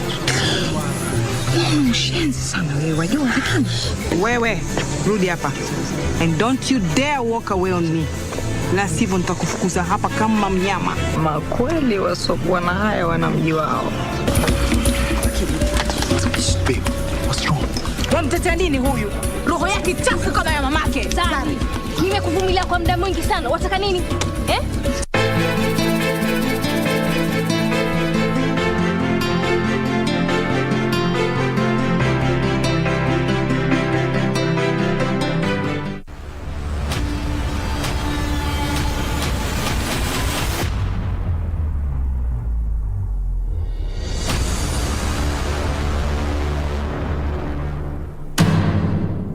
What if it's God's will for me not to have a child?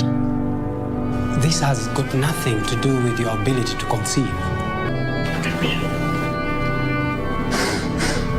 I want you to know that your pain is my pain. And your life, my life. Hey!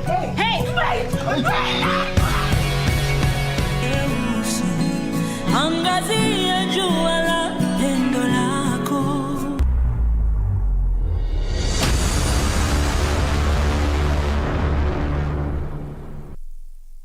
Mundos divididos por una sombra de traición. What? Are you sure? Who is it? Well, I don't know. All I know is that there is someone. But the fact that you're telling me means you know. Over the years, I have heard rumors that Demian was a womanizer. But those were mere gossips, Lucia. I know that, but I don't want to. Why not? I can pay you. I'm a rich man. No, it's not about the money. And to be honest, I'm not happy to know that you lead a miserable life. On the contrary. Oh, please. Just please forget about what Demian wants you to do. Just drop it. Go away and forget about me, Leonardo. Leave me alone. But I can't. It will kill me. Lying heart. Fue sembrando el veneno y la ambición entre dudas.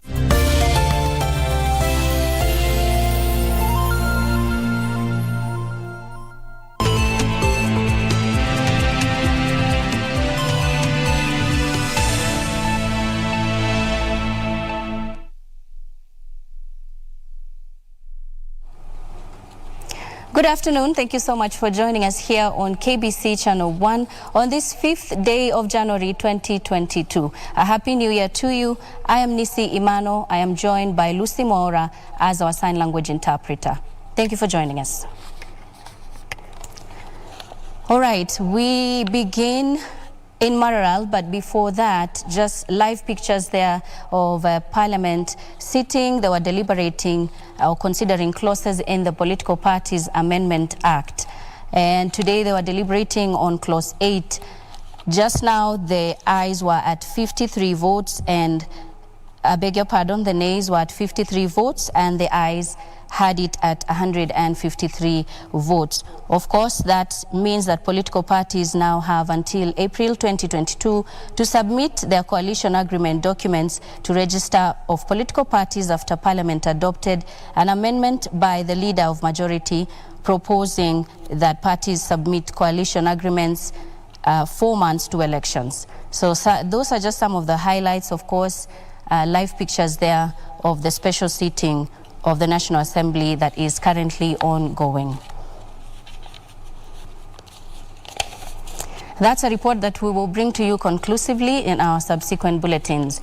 But for now, we begin in Maralal, where the construction of a 65-kilometer road to connect Nairobi to Maralal town in Samburu County is said to be completed by the end of February. According to the Ministry of Transport, Infrastructure, Housing and Urban Development Principal Secretary Paul Murang'a, the project will open the area for more development. Outside the Samburu County Commissioner's office in Maralal town, PS Murang'a said once complete, the tarmac road will be extended by 3 kilometers to reach hospitals, the judiciary and government offices. The road should also benefit communities directly through projects like water projects for schools and such like things, water pans. There has been a request to engage State Department of Infrastructure to ensure that you don't come on a very good tarmac road and then end up in a very dusty town. The PS was in the company of the contractor who assured him of the completion in the set time so that the locals can start benefiting from the development project. The material that is required for the sub-base construction is already laid on the ground. The road is expected to be complete by the 25th of February. Yusufar reporting for Lunchtime News. And workers at the export processing zone in Athi River are up in arms with the company management after they were barred from accessing the premises this morning after they failed to reapply their contract for renewal. The workers, who had just returned from the December holidays, claim they were told to reapply for their jobs afresh. The close to 2,000 workers held peaceful demonstrations after being denied entry to the apparel company for apparently refusal to reapply for their jobs after the holiday break. Wamama kwa hii kampuni wanalia sana. Wakipewa maternity leave hawalipwi pesa. Wakienda wanaenda mwaka mzima. Kurudi kwa hii kazi si lazima urudi. Unarudi upya, na kama ni kurudi unarudi na pesa. Ongo kwa hii nyumba imesidi. The agitated workers noted that the global apparel management has instead been subjecting them to renew contracts every 3 months, but today directed them to do applications instead. Leo hii tumefungiwa nje, anataka tutoe hiyo application ya 3 months to apply kazi. Sasa hatutoe hiyo application, tunataka tupatie contract ya 1 full year. EPZ Workers Union noted that they received numerous complaints from workers over harassment. The union now says they will move to court to sue the company over its gross misconduct, saying it has defied labor and union guidelines governing the export zone. Leo ni siku ya opening day ya kufungua waingie kazi. Kupiga kwa gate wameambia mkuje na application ndio uingie. Wa director mwenyewe, labor na union walisign hiyo kitu, no application, ni ku renew contract, renewal of contract.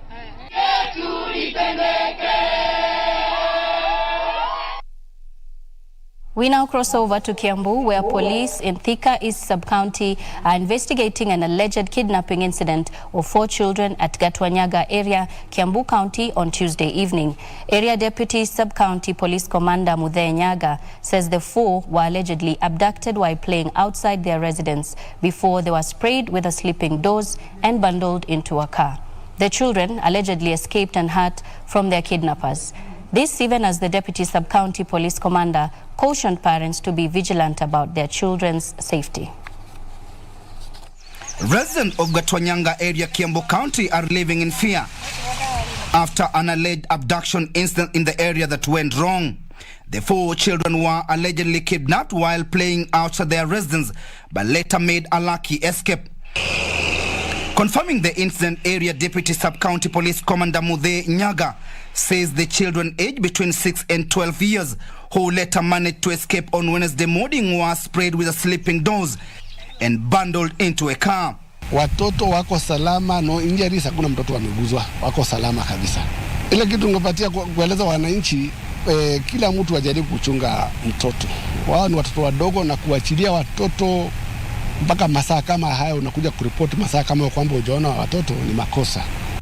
The 2 boys and 2 girls detailed how they were blindfolded and their mouths, hands and legs tied up, put into a car. Hiyo mama alikuwa na nywele ndogo inakaa kunyolewa, na alikuwa mfupi, na baba alikuwa refu. Waliturusha huko, wakaenda akaacha mama hapo nje kiangalia hao watoto wengine na sisi. Baba alikuwa anaongea, tukaingishwa kwa hiyo room, tukasikia watoto. Sasa tulisikia watoto, huyu akaamka kwanza, akaturusha chini kwa nyasi. Yeye akashuka mwisho, tukapitilia njia ya msituni.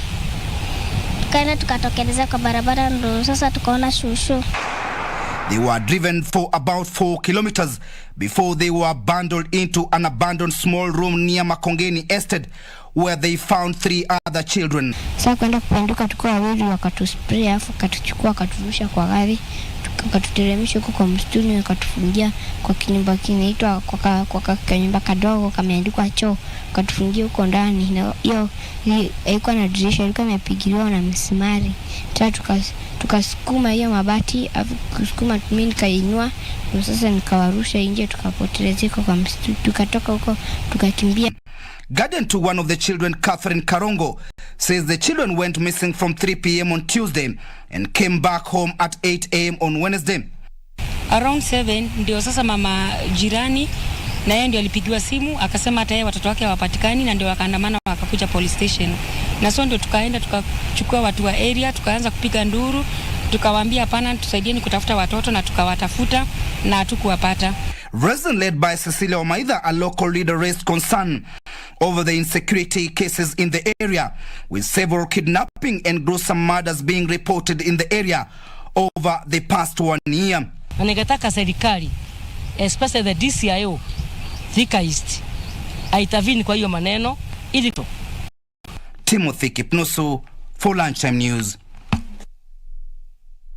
Elsewhere, Orbit Chemical Industries Chief Executive Officer Sachin Chandaria is claiming ownership of the controversial Mukuru Kwanjenga slums land.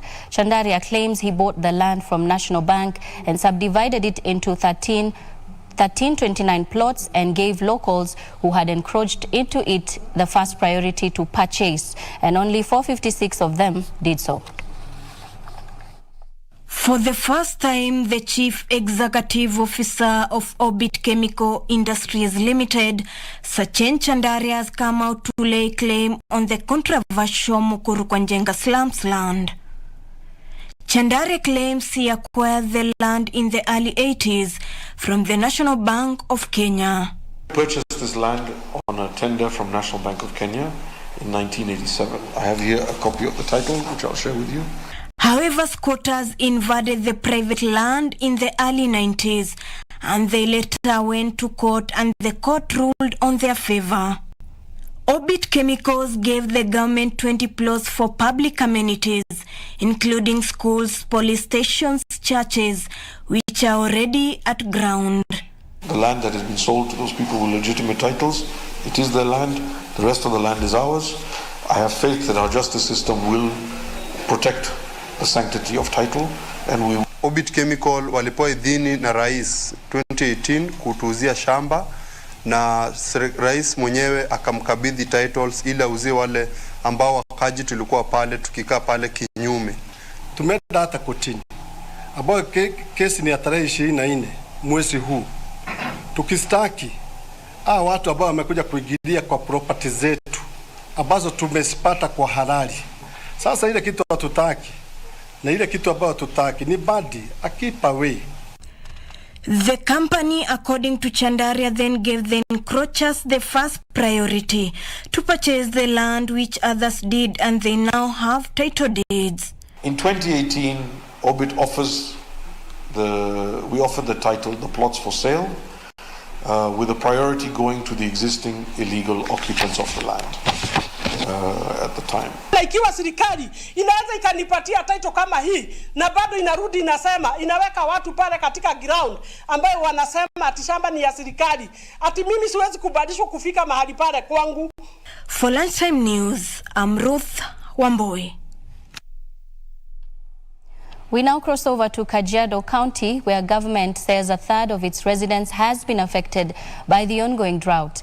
Kajiado County Deputy Governor Martin Moshisho said the situation might worsen following failed short rains. For the past 8 months, Kajiado herders have been grappling with a severe drought that has claimed hundreds of livestock. The remaining animals so emaciated that their value in the market dropped drastically. Some parts of Kajiado County have not received enough rainfall for the past 2 years. The current short rains, however, couldn't help either, for only few places received the rains. Makali ya kiangazi inazidi. Unaona mvua mfupi, sehemu kubwa haijaweza kufikiwa, na sehemu kidogo ambayo imefikiwa watu wamehama kule. Kwa hivyo nyasi na chakula ya ng'ombe itakuwa ya muda mfupi. Sisi zote basi tubaki bila malisho ya ng'ombe. Currently, most herders have relocated their animals to those areas, but the pasture is diminishing fast, leaving herders more vulnerable. The drought has also affected the school calendar. Some learners are yet to open for the third term after their families relocated in search of pasture. Kwa hivyo tunaomba viongozi husika na other bodies which are in charge of mambo ya relief food na mambo hata ya kuangalia mambo ya kiangazi waweze kukuja kusimama na sisi, kwa sababu hii ndio wakati tunawahitaji sana. Angalieni hapo kama serikali ya county na hata vile kama serikali ya national government ichukue jicho hata pande ya Kajiado, iseme Kajiado haina shida. The residents now want both the county and national government to intervene and supply them with relief food. Kajiado County Deputy Governor Martin Moshisho says a third of Kajiado residents are facing drought. Na kwa sababu hiyo hata chakula cha wananchi inakuwa tatizo. Tunahitaji kama serikali kuu na serikali ya county tuangazie swala la kiangazi, kwa sababu inazidi kunoa makali. According to the National Drought Management Authority records, Kajiado County is among several counties hard hit by the current drought. In Isiolo, security officers in Isiolo Central Division have raided illicit brew dens in Tumaini Village, Bulapesa area and destroyed thousands of liters of substandard drinks. Led by the Area Assistant Commissioner Otieno Onyit, the officers destroyed the brews and distilling equipment, warning those involved that their illicit trade will not be allowed to thrive in a modern society. At the Tumaini Village, administration officers destroying distilling equipment.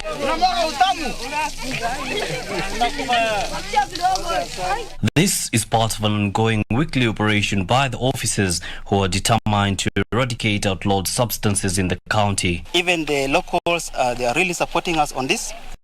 Just few elements who have just decided to do this kind of business that the government is against, and they are ready to support us. Those who are not, those who are against it are fully behind us, and we really appreciate them for the today's work. Illicit brew and other drugs we are not going to entertain.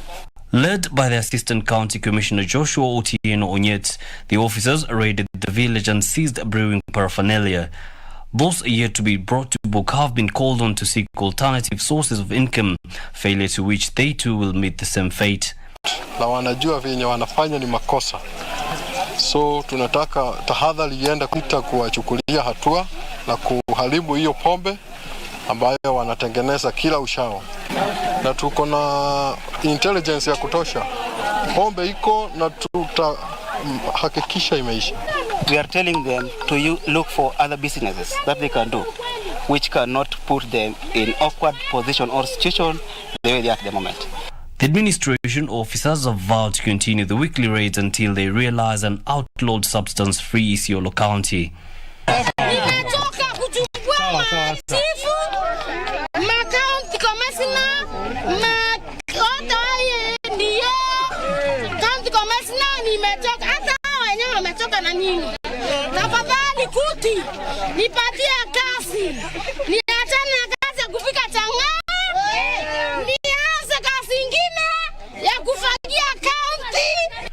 Yusufar reporting for Lunchtime News.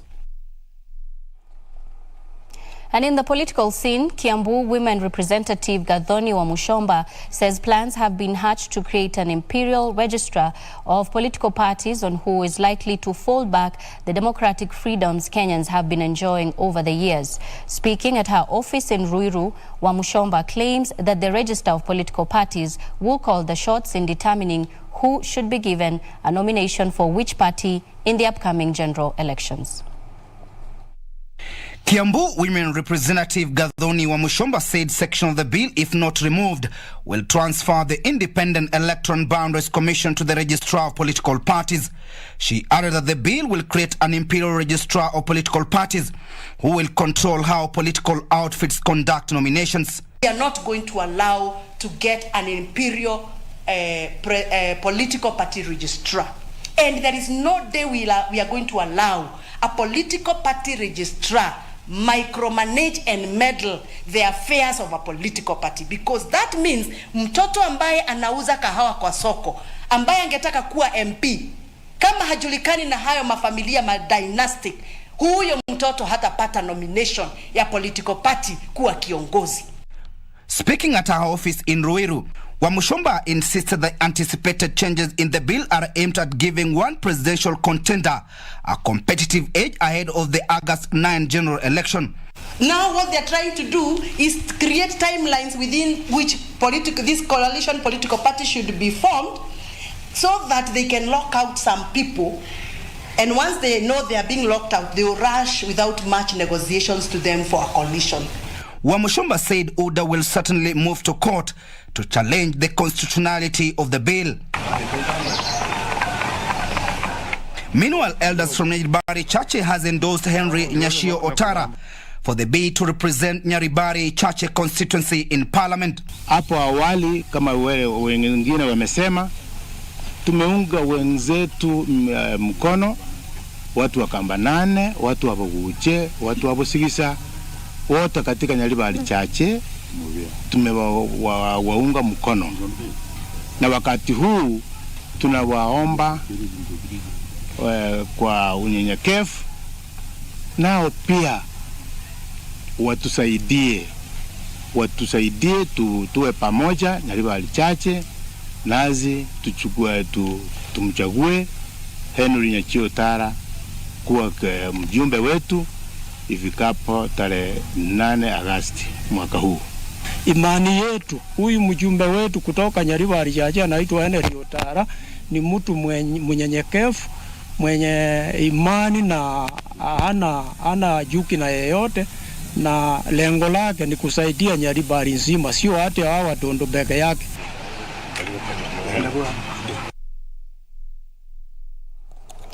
On matters education, more than 3,000 students from needy families in Murang'a County are said to benefit from a full county scholarship dubbed Nyota Zetu.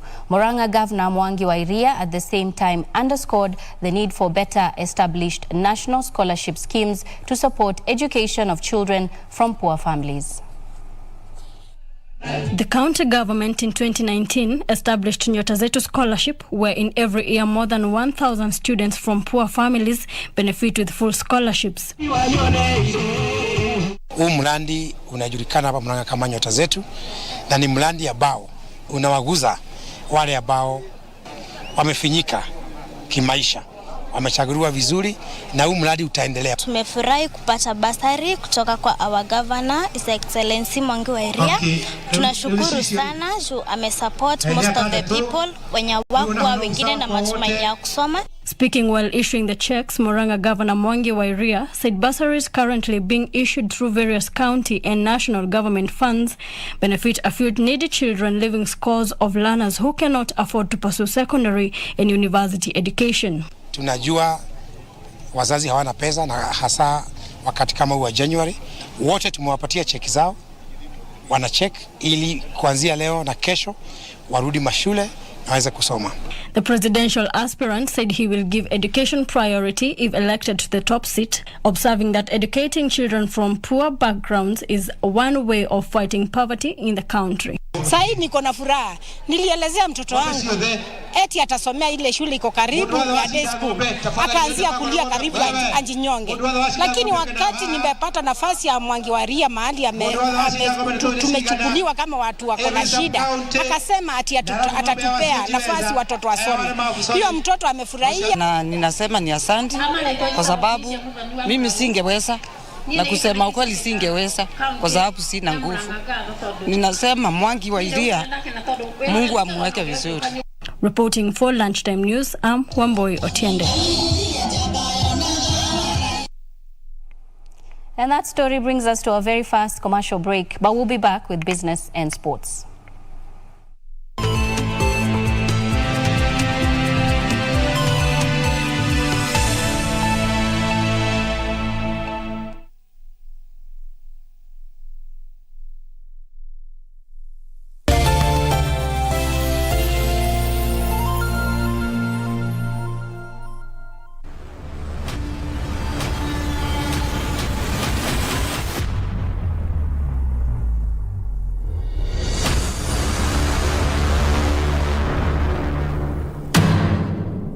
What if it's God's will for me not to have a child? This has got nothing to do with your ability to conceive. I want you to know that your pain is my pain. And your life, my life. Hey! Hey!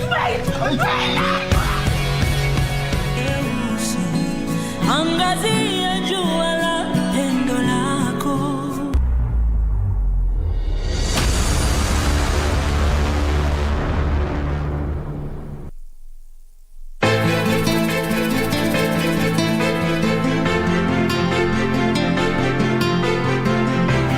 Wantia wasiwasi waniogopesha.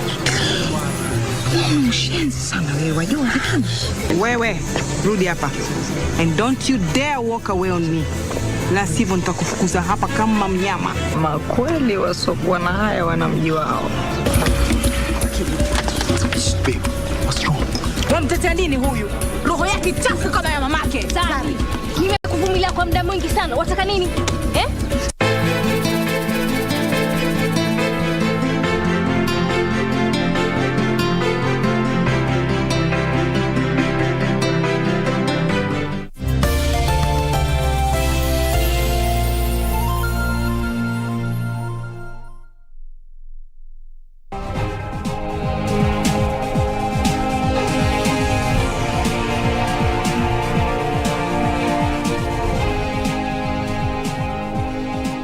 Welcome back. Thank you for staying with us. It is time now for business. The private sector activity expanded to a 14-month high last month on account of easing of COVID-19 restrictions both in Kenya and other countries. The market Stanbic Bank Kenya Purchasing Managers Index rose for the third straight month to a reading of 53.7 in December from 53.0 in November. The 12th month outlook, however, fell to a record low, with most firms expecting business conditions to remain largely the same this year. A solid improvement in the health of the private sector economy drove the high expansion in the private sector activity. Driving the upturn was a further strong increase in new work intakes at Kenyan farms, who added to their workforces for an 8th consecutive month in December. Output levels rose sharply and at the fastest rate since the beginning of 2021. To manage higher workloads, companies increased the number of workers. Although the rate of job creation eased slightly from November's 2-year high, this allowed firms to lower their backlogs of work for a second month in a row. The pace of growth was the strongest seen since October 2020, with private sector players noting improved customer demand and better cash flow as economic conditions recovered further from COVID-19 restrictions.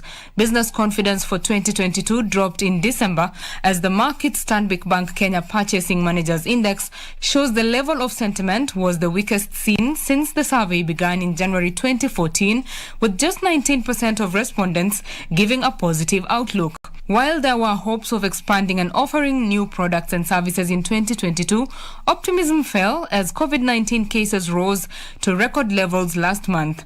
The December data also indicated a sharp increase in input costs as raw materials were costlier due to ongoing supply issues and stronger demand. Efforts to build inventories in the face of strong new order inflows saw purchasing activity increase at the joint fastest pace seen in 2021. Betty Kiptum, Lunchtime News. And global ports operator DP World has begun construction of Senegal's Dayane deep water port, which is set to unlock significant economic opportunities for local businesses, create jobs, and increase the country's attractiveness to foreign investment. This will be Dubai-based company's biggest port investment in Africa to date, and a project that is set to boost the country's position as a major trade hub and gateway to West Africa. Details of this and more in the business news from Africa.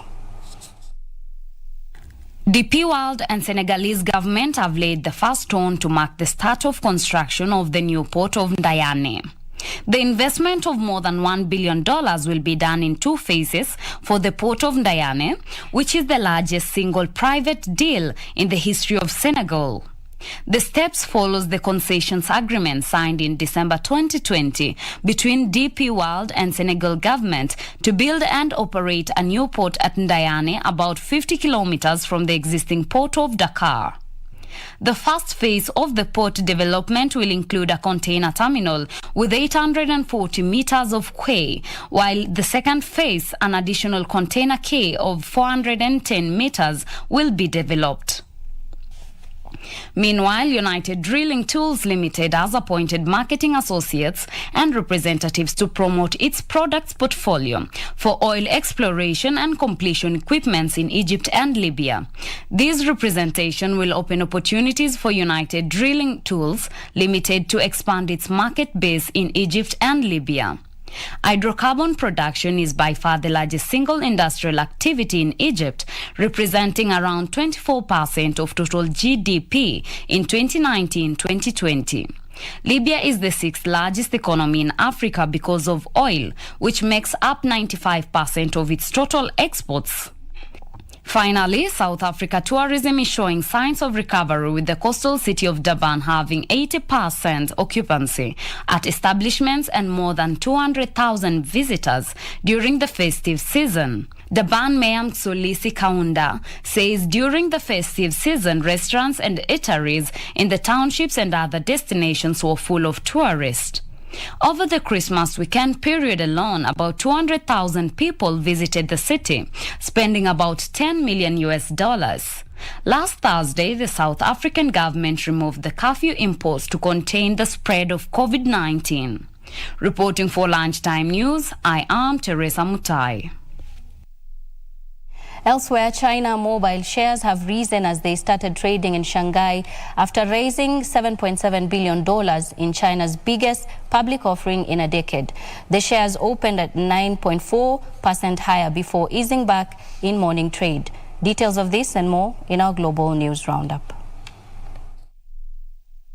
China's mobile smaller rivals, China Telecom and China Unicom, have already made the move to their home country. The 3 firms were delisted from the New York Stock Exchange after the Trump-era decision to restrict investment in Chinese technology companies. China's Mobile's Hong Kong listed shares also rose in early trade after the company said it will press ahead with a plan to buy back up to 2.05 billion shares, worth nearly $13 billion. The shares opened 9.4% higher before easing back in morning trade. China Mobile is now world's largest mobile network operator by total subscribers. Meanwhile, in the United Kingdom, travel industry groups have called for remaining COVID restrictions on travelers to be removed last week, suggesting 1 in 25 people in the UK currently had the virus. Airlines say passengers testing is having no real impact. The travel industry said compulsory testing for UK arrivals and departures had held back the sector's recovery. The trade body Airlines UK argued that continuing the current measures will be financially disastrous for the industry. It added that the current limits have depressed demand and dented consumer confidence. Passengers' numbers at airports fell by more than 30% after Omicron measures were introduced.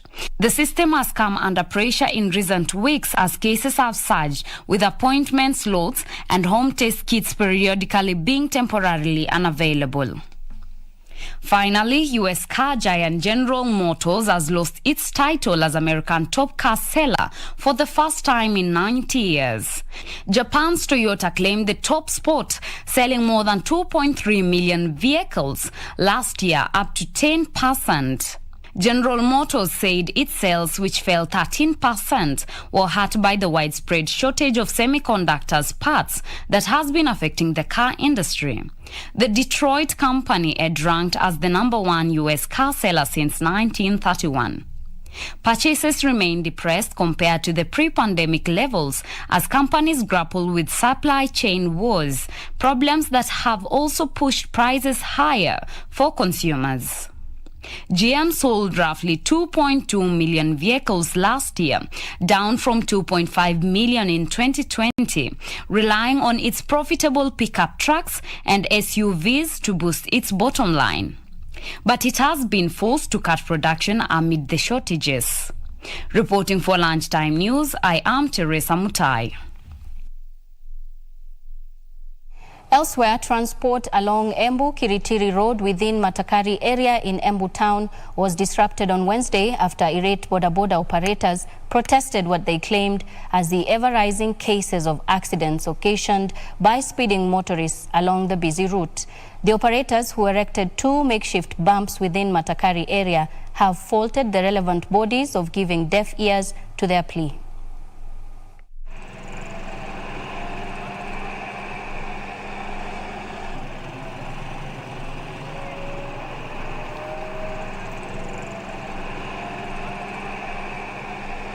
Unajua, suluhu ya kudumu ni watu madriver kuwa waangalifu wakati wanapopeleka magari za abiria na wale wanaopeleka bodaboda. Kwa ufupi ni sisi sote kuwa waangalifu wakati tukiwa barabarani. Ndivyo tu tunaweza kuepusha ajali za barabarani, kubeba ile watu wanaoruhusiwa, hata watu wa pikipiki. Kwanza hiyo ni makosa kubeba watu watatu kwa mara moja.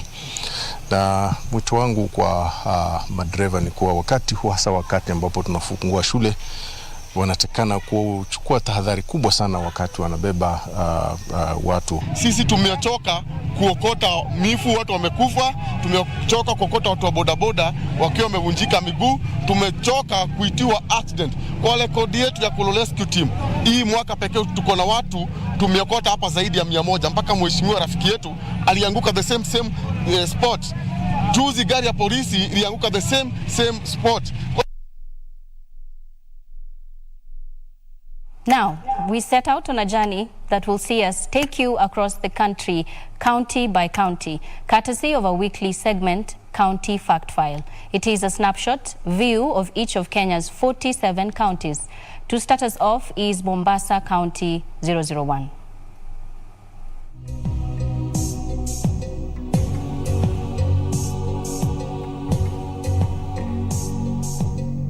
Mombasa County lies on the shores of the Indian Ocean along Kenya's coastline, covering 220 square kilometers.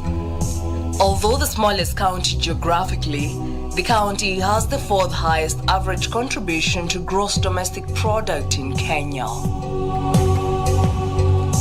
It hosts the port of Mombasa, which is the key entry and exit point for cargo belonging to Kenya, Uganda, Rwanda, Burundi, Democratic Republic of Congo, Tanzania, South Sudan, Somalia, and Ethiopia. Fort Jesus is another of Mombasa's key features. It was built in the 1590s. Ferry is largely the mode of transport between Mombasa Island and the county's mainland suburb, with the standard gauge railway standing out as a link between Mombasa and Nairobi. Moi International Airport is in Mombasa and is majorly used by local and international tourists.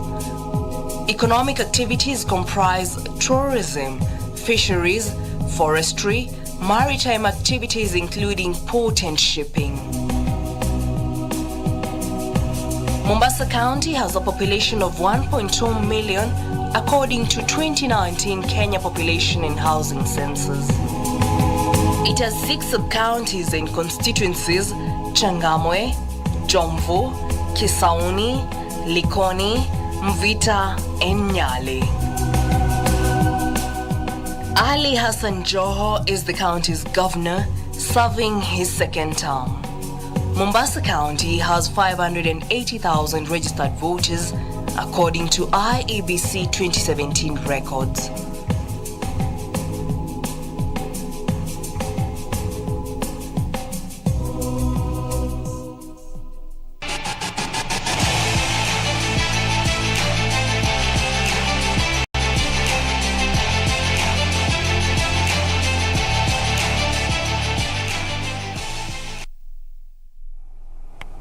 Time now for sports, and Morocco, Ghana, Gabon and Comoros form Group C of the postponed Africa Cup of Nations, which will be held from this Sunday to 6th of February in Cameroon. Group C teams will take to the pitch on the third day of the continental tournament, with Morocco taking on Ghana first in the early kickoff before Comoros playing against Gabon. Group C is our focus today on the AFCON countdown, with just 4 days to go. Waiting for a cross. VAR are checking. The Moroccan national team was founded in 1928 and played its first game on 22nd of December that year against B team of France, to whom it lost 2-1. This team, formed by the best footballers of the LMFA, or the Moroccan Football League, was active in friendly matches against other North African teams such as those Algeria and Tunisia. These associations of the settler club and local footballers, in addition to having their own championship, chased with each other in a tournament that Morocco won several times, such as in 1948 and 1949. Internationally, Morocco won the 1976 AFCON, 2 African Nation Championship, and have participated in the FIFA World Cup 15 times. Their best result came in 1986, when they were the first and only African national team to finish top of a group at the FIFA World Cup. In 1903, the first official Ghanaian soccer club was formed, and in 1920, the British introduced the first formal competition. The team have won the African Cup of Nations 4 times, in 1963, 1965, 1978 and 1982, making Ghana the third most successful team in the contestant history. Gabon, with the nickname the Brazilians and governed by the Gabonese Football Federation, they have never qualified for the FIFA World Cup, but have qualified 8 times for the African Cup of Nations. The team represents both FIFA and Confederation of African Football (CAF). On 14th November 2019, Comoros opened their 2021 African Cup of Nations qualification campaign with a 1-0 win away to Togo, their first away win in a major qualifier. They would go on to qualify for the final tournament, their first major tournament since joining FIFA. Daniel Mwendwa, Sport. And in international sports, Tottenham boss Antonio Conte says he will be emotional as he returns to old club Chelsea in the Carabao Cup semi-final first leg. Meanwhile, Real Madrid is hoping to secure a win when they travel to take on Alquiano in the Copa del Rey. Conte, who was appointed by Spurs in November, managed Chelsea from 2016 to 2018, winning the Premier League and FA Cup, and returns for the first time. Spurs have fresh COVID-19 concerns, but Conte, who was waiting for the results of some players' tests, did not say who could miss out. Christian Romero, Ryan Sessegnon and Steven Bergwijn are all injured and will miss the game. Chelsea striker Romelu Lukaku could return after apologizing for an interview saying he was not happy at the club. He was dropped on Sunday's 2-2 Premier League draw with Liverpool, but returned to training after talks with boss Thomas Tuchel. Trevor Chalobah is injured, and fellow central back Andries Christensen is a doubt, but striker Timo Werner could feature after a few weeks out. Meanwhile, Real Madrid is hoping to secure a win when they travel to take on Alcoyano in the Copa del Rey. Real Madrid started the new year on a disappointing note, falling to a 1-0 defeat to Getafe in La Liga last weekend, and will be aiming to bounce back quickly with a strong display in the first cup tie of the campaign. While the competition might not be top priority for Carlo Ancelotti and co, they will look to go distance, having last won the trophy way back in 2013-2014 season. Daniel Mwendwa, Sport.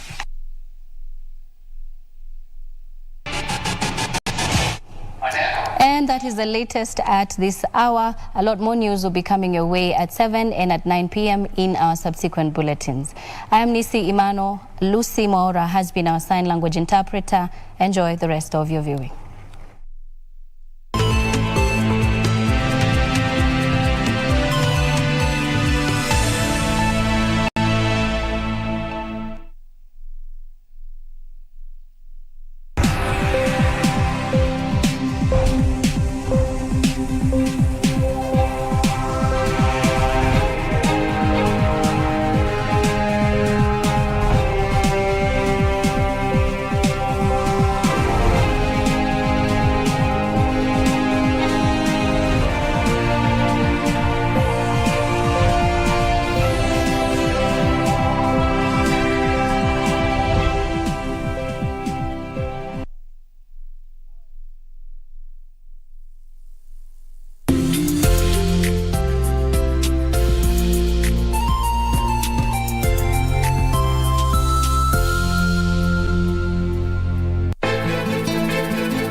Wasiwasi waniogopesha.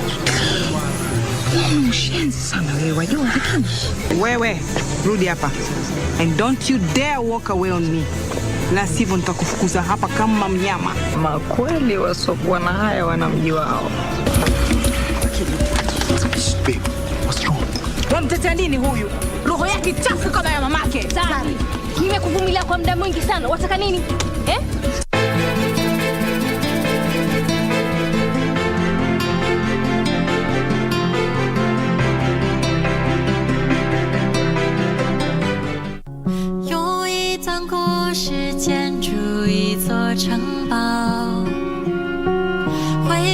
Hey, I have an idea.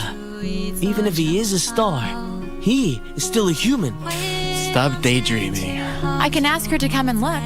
You think she'll listen to you? She'll never change her plans. Can officially declare... You could stop. My father will be grateful for your kindness, whether you are a friend or an enemy. Sooner or later, he'll lose.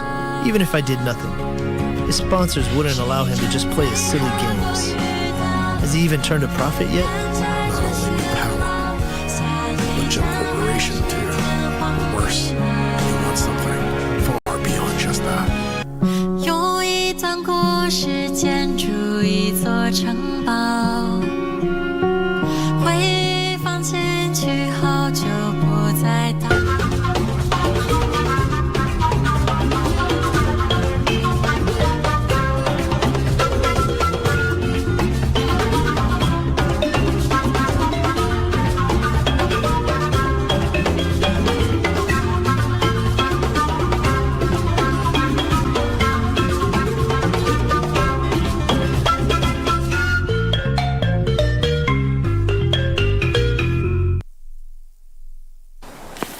Hujambo mpenzi mtazamaji wa KBC Channel 1. Ni juma lingine tunakutana kulikunjua jamvi letu la mkulima. Lengo letu likiwa sawia na ruwaza ya mwaka wa 2030, kupiga marufuku janga la njaa nchini kwa kuelimisha njia badala na mwafaka za kufanya kilimo biashara. Kama desturi, mie ni wako Frederick Mbadha. Karibu.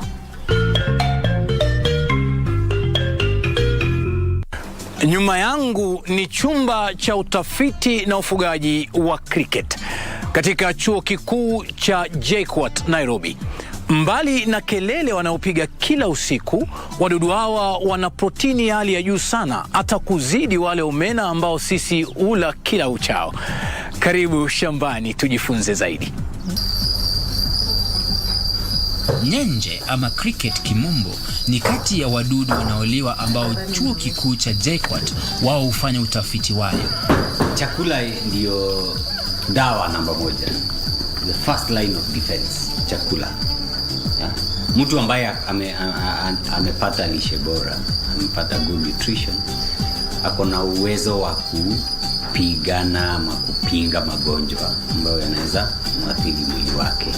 Yeah. So when people are well fed, they are eating healthy diets. So lazima watu wakule vizuri, good nutrition, waweza kujikinga magonjwa. Hata huu wakati wa corona, so unasikia tunaambiwa immunity yako lazima ikuwe juu. So kama uko na lishe bora, that is good nutrition, your immunity iko juu, so unaweza kujikinga. Dunia nzima kumeripotiwa wadudu wanaoliwa takriban aina 2000 tofauti. And they cut across, unakuta kuna crickets ambao wanahabari wanaenda kuwaita nyenje, sijui kwa nini. Kuna grasshoppers, senene, kuna locusts. Locusts tunawataja kwa Kiswahili, hawa juzi wamekuwa wakisoma all over. Kuna mealworms, kuna black soldier flies, kuna mohane worms, and many others. Ni wengi, siwezi wataja wote, lakini hapa Kenya unakuta kuna specifically wale ambao tumefanyia utafiti. Kuna crickets and the different species of crickets. Tuko na grasshoppers, specifically senene grasshopper. Tuko na locust, pia tunafanyia utafiti wa locust. Tuko na termites, au ni kumbe ambao wanaweza kuruka wakati kunyesha. Na pia tuko na black soldier flies. Na kidogo pale tuko na mopane worm kule coast, ambao pia tunawafanyia utafiti. So different, but hapa Jomo Kenyatta really tumesucceed kabisa na cricket, grasshoppers, black soldier flies. Utafiti wa wadudu ulianza kitambo. Licha ya hiyo, hapa JKUAT utafiti wa wadudu waliwao ulianza miaka 15 iliyopita. Basi, ili wajue jinsi ya kuwahifadhi na kuwafuga kwa njia inayofaa, waligeukia maktaba. Unajua utafiti wa wadudu kama entomology haujaanza sasa. Sisi kufuga tumeanza 15 years ago. But science ya entomology ama ya wadudu ni very old profession. Yeah. So already kuna documentation, kuna science ambayo ilikuwa imefanywa, ndio wakajulikana majina, wamejulikana hata wanapenda kuishi wapi, temperature, humidity, all those. Yeah. So sisi kile tulifanya ni kuenda tu kwa literature and we dug out a few basics. Then tukaja hapa kufanya kitu inaitwa adapt them to our environment. Yeah. So unakuta kule kwa shamba wanapenda kuishi, the temperature is about 20 to 30. So we make sure temperature iko hapa ndani ni kiwango hicho. Humidity ni 60-70. Pia hapa tunaweka the same humidity. Unaona? Chakula wanapenda kula nini huko kwa shamba, ni matawi, majani magani, nini na nini. The same thing tunaleta hapa. Ikija ni kutaga mayai, kule nje tunajua wanapenda kutaga mayai kwa environment inakaa hivi. So tunawaletea the same environment. So yeye hatambui ya kwamba ako different environment. Anafikiria bado yuko tu pale kwa wild. So they come here, wana relax. That is why hata unaona hawaruki, hawakimbii, yetu wako na mabawa, wako na uwezo wa kuruka, wa kupaa, lakini hawapali kwa sababu they are comfortable. Yeah, the other wapigi a lot of noise kama wenye wako kwa nyumba wanapiga because they are comfortable. Everything they need is here. We understood them, we gave them what they needed. Wadudu hawa hujua wakati mtu anapowakaribia kwa sababu hisia zao ziko juu kwa upande wa kelele, sauti na ngurumo. Basi ukitaka wavuna lazima ufanye kwa utaratibu na kwa polepole, na hakuna kile huwezi tengeza kutoka kwa wadudu hawa. Kwa food technology tunasema a food product is only limited by your imagination. Hiyo tunamaanisha kwamba unaweza fanya value addition kwa cricket in whichever way you can imagine. As long as umepata product ambayo inapendeza, ambayo iko na nutrients na ambayo consumers watafurahia. Okay? So tuki-harvest ama tukivuna, si pia ni kuvuna, tuki-harvest crickets kutoka hapa, huwa tunawakausha. Na kutoka hapo then tunaweza fanya mambo mengi. Ya kwanza inaweza tengenezwa kama njugu karanga, inakuliwa kama snack, kama njugu. Pia inaweza kuwa milled, kuwa powder, na inaweza ongezwa kwa vitu nyingi, kwa ugali, kwa mboga, kwa chapati, chakula, kwa mkimo, anything, because ni protein. So anyway, ambao unaweza penda kuongeza protein, unaongeza, yeah, kwa milkshake, anything, unaweza iweka pia kwa baked products, muffins, queen cakes, cakes, biscuits, bread, anything. Si siku hizi naona mkate iko na I don't know oats, sijui njugu karanga, sijui nini, something you can weka hata kwa pizza. Your topping yake you can put in, yeah, you can put in whatever. You can actually then pia unaweza karanga crickets such that it becomes kama a stew ya ugali, yeah, stew ya fries, yeah, kama vile unakula fish na ugali, you can eat crickets na ugali. Manufaa yao nayo ni mengi mno. Kwanza ni chakula kizuri na kitamu kama mlo wowote ule ulioandaliwa vyema. Pili, wako na protini ya juu ikilinganishwa na wadudu ama wanyama wengi tunawala. People should farm and eat them because they taste good. The second thing is that they are very nutritious. Yeah? High protein. Tunasema crickets wako na protein mara 2 ya fish, mara 2 ya omena, mara 2 ya chicken, mara 3 ya beef. Yeah. So for the same kilo of cricket you get more benefit in terms of protein and which has better amino acids which are good for your muscles, bodybuilding, etc. Number 3 ni kwamba kufuga cricket haihitaji fedha nyingi. Yeah. Ukiwa na 10,000 zako 10,000, 20,000 una set up shamba ya cricket. Unaweza kuanza kufuga na kuharvest cricket. Yeah. So unlike ng'ombe ama kuku ambao unahitaji maelfu, hii unahitaji tu pesa kidogo and you start off. Na wakati wakulima wanakuja hapa tunawaonyesha different techniques za kufarm from very small scale hadi scale kubwa. Unaweza lima na bucket.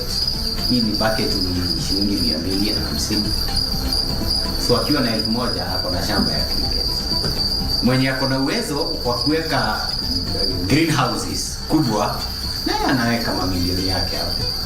And tunaona kuna farmers in Kenya who have invested over 100 million in cricket. And they are making money. Yeah? The others who have invested small buckets like this and they are also making money in their small. So kuna manufaa mengi ambayo hata mengine tunaenda tukidiscover pole. Sayansi haishi.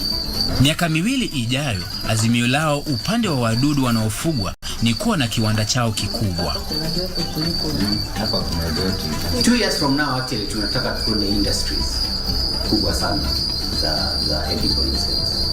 Kile tumefanya for now ni tumeset ground, very good policy infrastructure.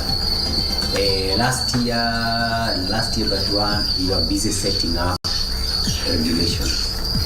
So sasa tuko na KEBS standards ya insects, how to farm them. There is a standard now, you can get code of practice. Kuna standard ya dried edible insects, na pia kuna standard ya products that contain insects. Now gazetted, there you can go to KEBS. So you can pack your crickets and take them to KEBS and they give you a mark of quality. Yeah. And that is, hiyo imepea framework nzuri sana kwa industry now to commercialize. So in the next 2-3 years, I'm looking at industries coming up and merging and becoming big corporates to spearhead or to really commercialize edible insects in this country. And now hatufanyi tu Kenya because we are working with Tanzania na Uganda pia. Kenya ndio iko mbele. Tumefanya hizo actually tuko na standards nne, including pia ya use of insects in animal feed. Uganda, they are following us very closely. They are wako karibu pia nao kuenact standards zao. Tanzania wako nyuma kidogo, but they are also coming. We are working. So eventually we will have ile tunaita East African standard ambayo cuts across. Then from there to grow to an African standard. Then from there to a global standard. Naye Daktari Kinyuru, himizo lake si kwa wakulima tu bali pia kwa watu wote ni hili. Mimi ningependa kuwahimiza ya kwamba cricket ni chakula nzuri. Ije tukule. Wenye wanataka kukua trained to get in touch with us, we train them. Waweze kufuga. Na pia tuwafundishe jinsi ya kukula. Hatutaki tu wafuge alafu wakifuga hawajui kufanya na chakula.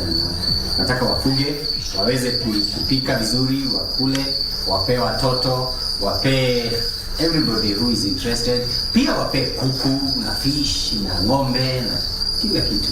I mean, and we are working hard. Ile siku nitafurahi, ile siku nitatembea Road na nikute watu wanauza crickets kama ndio karanga. Tembo.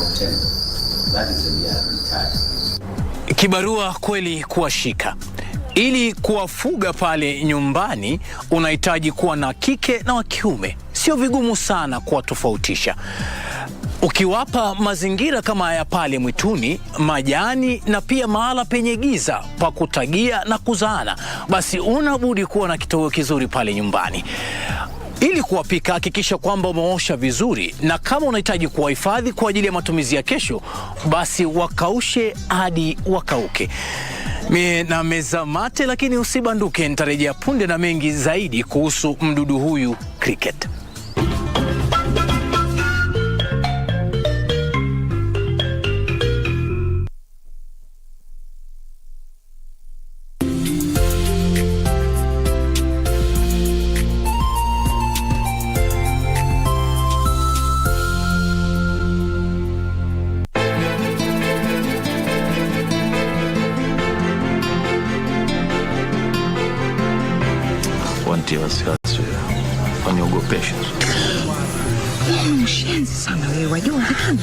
Wewe, rudi hapa. And don't you dare walk away on me. La sivyo nitakufukuza hapa kama mnyama. Makweli wasokuwa na haya wana mji wao. Babe, what's wrong? Wamtetea nini huyu? Roho yake chafu kama ya mamake. Sari, nimekuvumilia kwa muda mwingi sana. Wataka nini?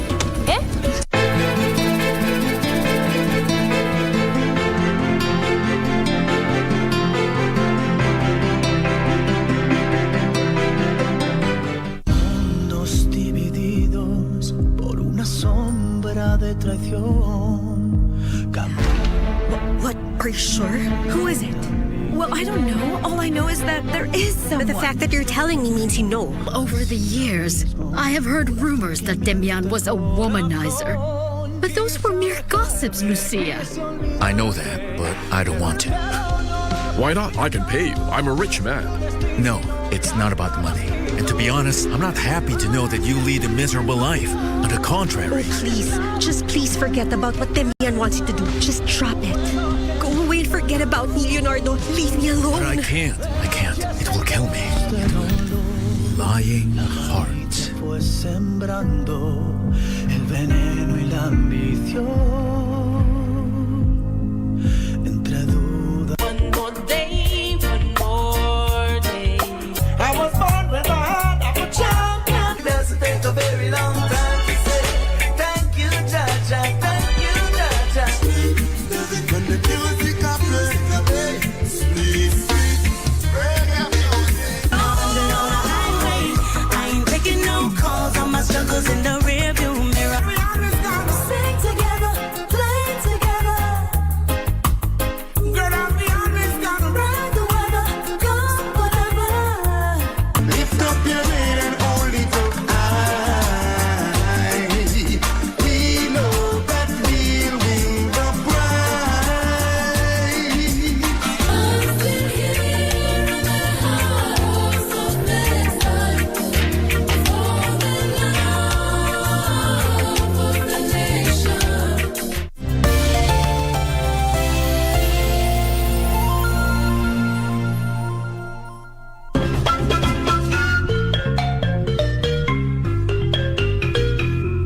Karibu tena mpenzi mtazamaji wa KBC Channel 1 na asante kwa kuchagua mkulima kama jukwaa lako la kufunza jinsi ya kufanya kilimo biashara. Mbali na kuwa kitoweo kwa binadamu na mifugo, kinyesi cha cricket ni mbolea nzuri pale shambani.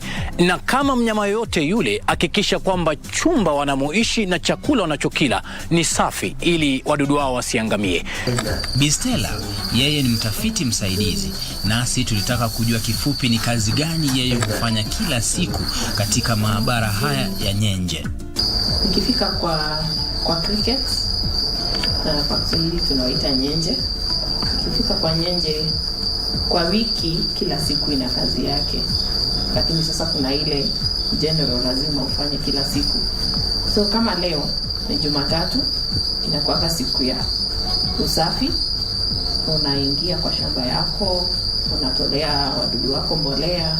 Kama kuna matawi mzee imezekia pale, unawaondolea, unawekea ingine fresh, unawapa maji, alafu unaosha. Basically kila kitu usafi general, kama venye mtu anafanya yake ya nyumba weekendi, ya crickets tunafanya Mondays. So then kila siku kuna kuokota mayai, crickets utaga mayai, kuokota mayai na kuwapa maji na chakula. Hiyo nayo ni kazi ya kila siku, Jumatatu hadi Ijumaa. Jumatatu tena kuna hiyo kuwapatia chakula. So lazima wakule kila siku. Cricket aliyekomaa anaweza ishi wiki 2 bila maji ama chakula, lakini chakula chao mwafaka ambacho wao hupenda sana ni mboga za kijani kibichi. Nyenje hukula matawi na ni wadudu wa huko nje. So huko nje huwa wanakula matawi, na matawi yenye wanakula ni kama ya sungura tu. So wanaweza kula vegetables kama zenye binadamu wanakula sukuma, wanakula spinach, wanakula cabbage pia. Hata carrots wanakula, hata tomatoes ukipata wanakula, lakini sana sana tuna base na greens. So wameumbwa kula matawi.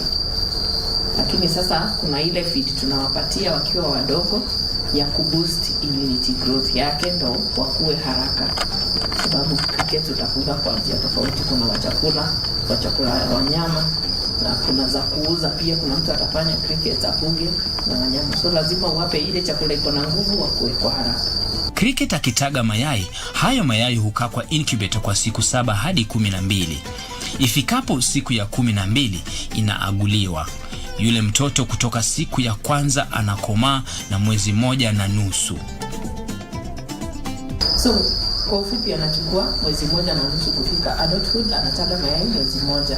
Hiyo ni miezi 2 na nusu.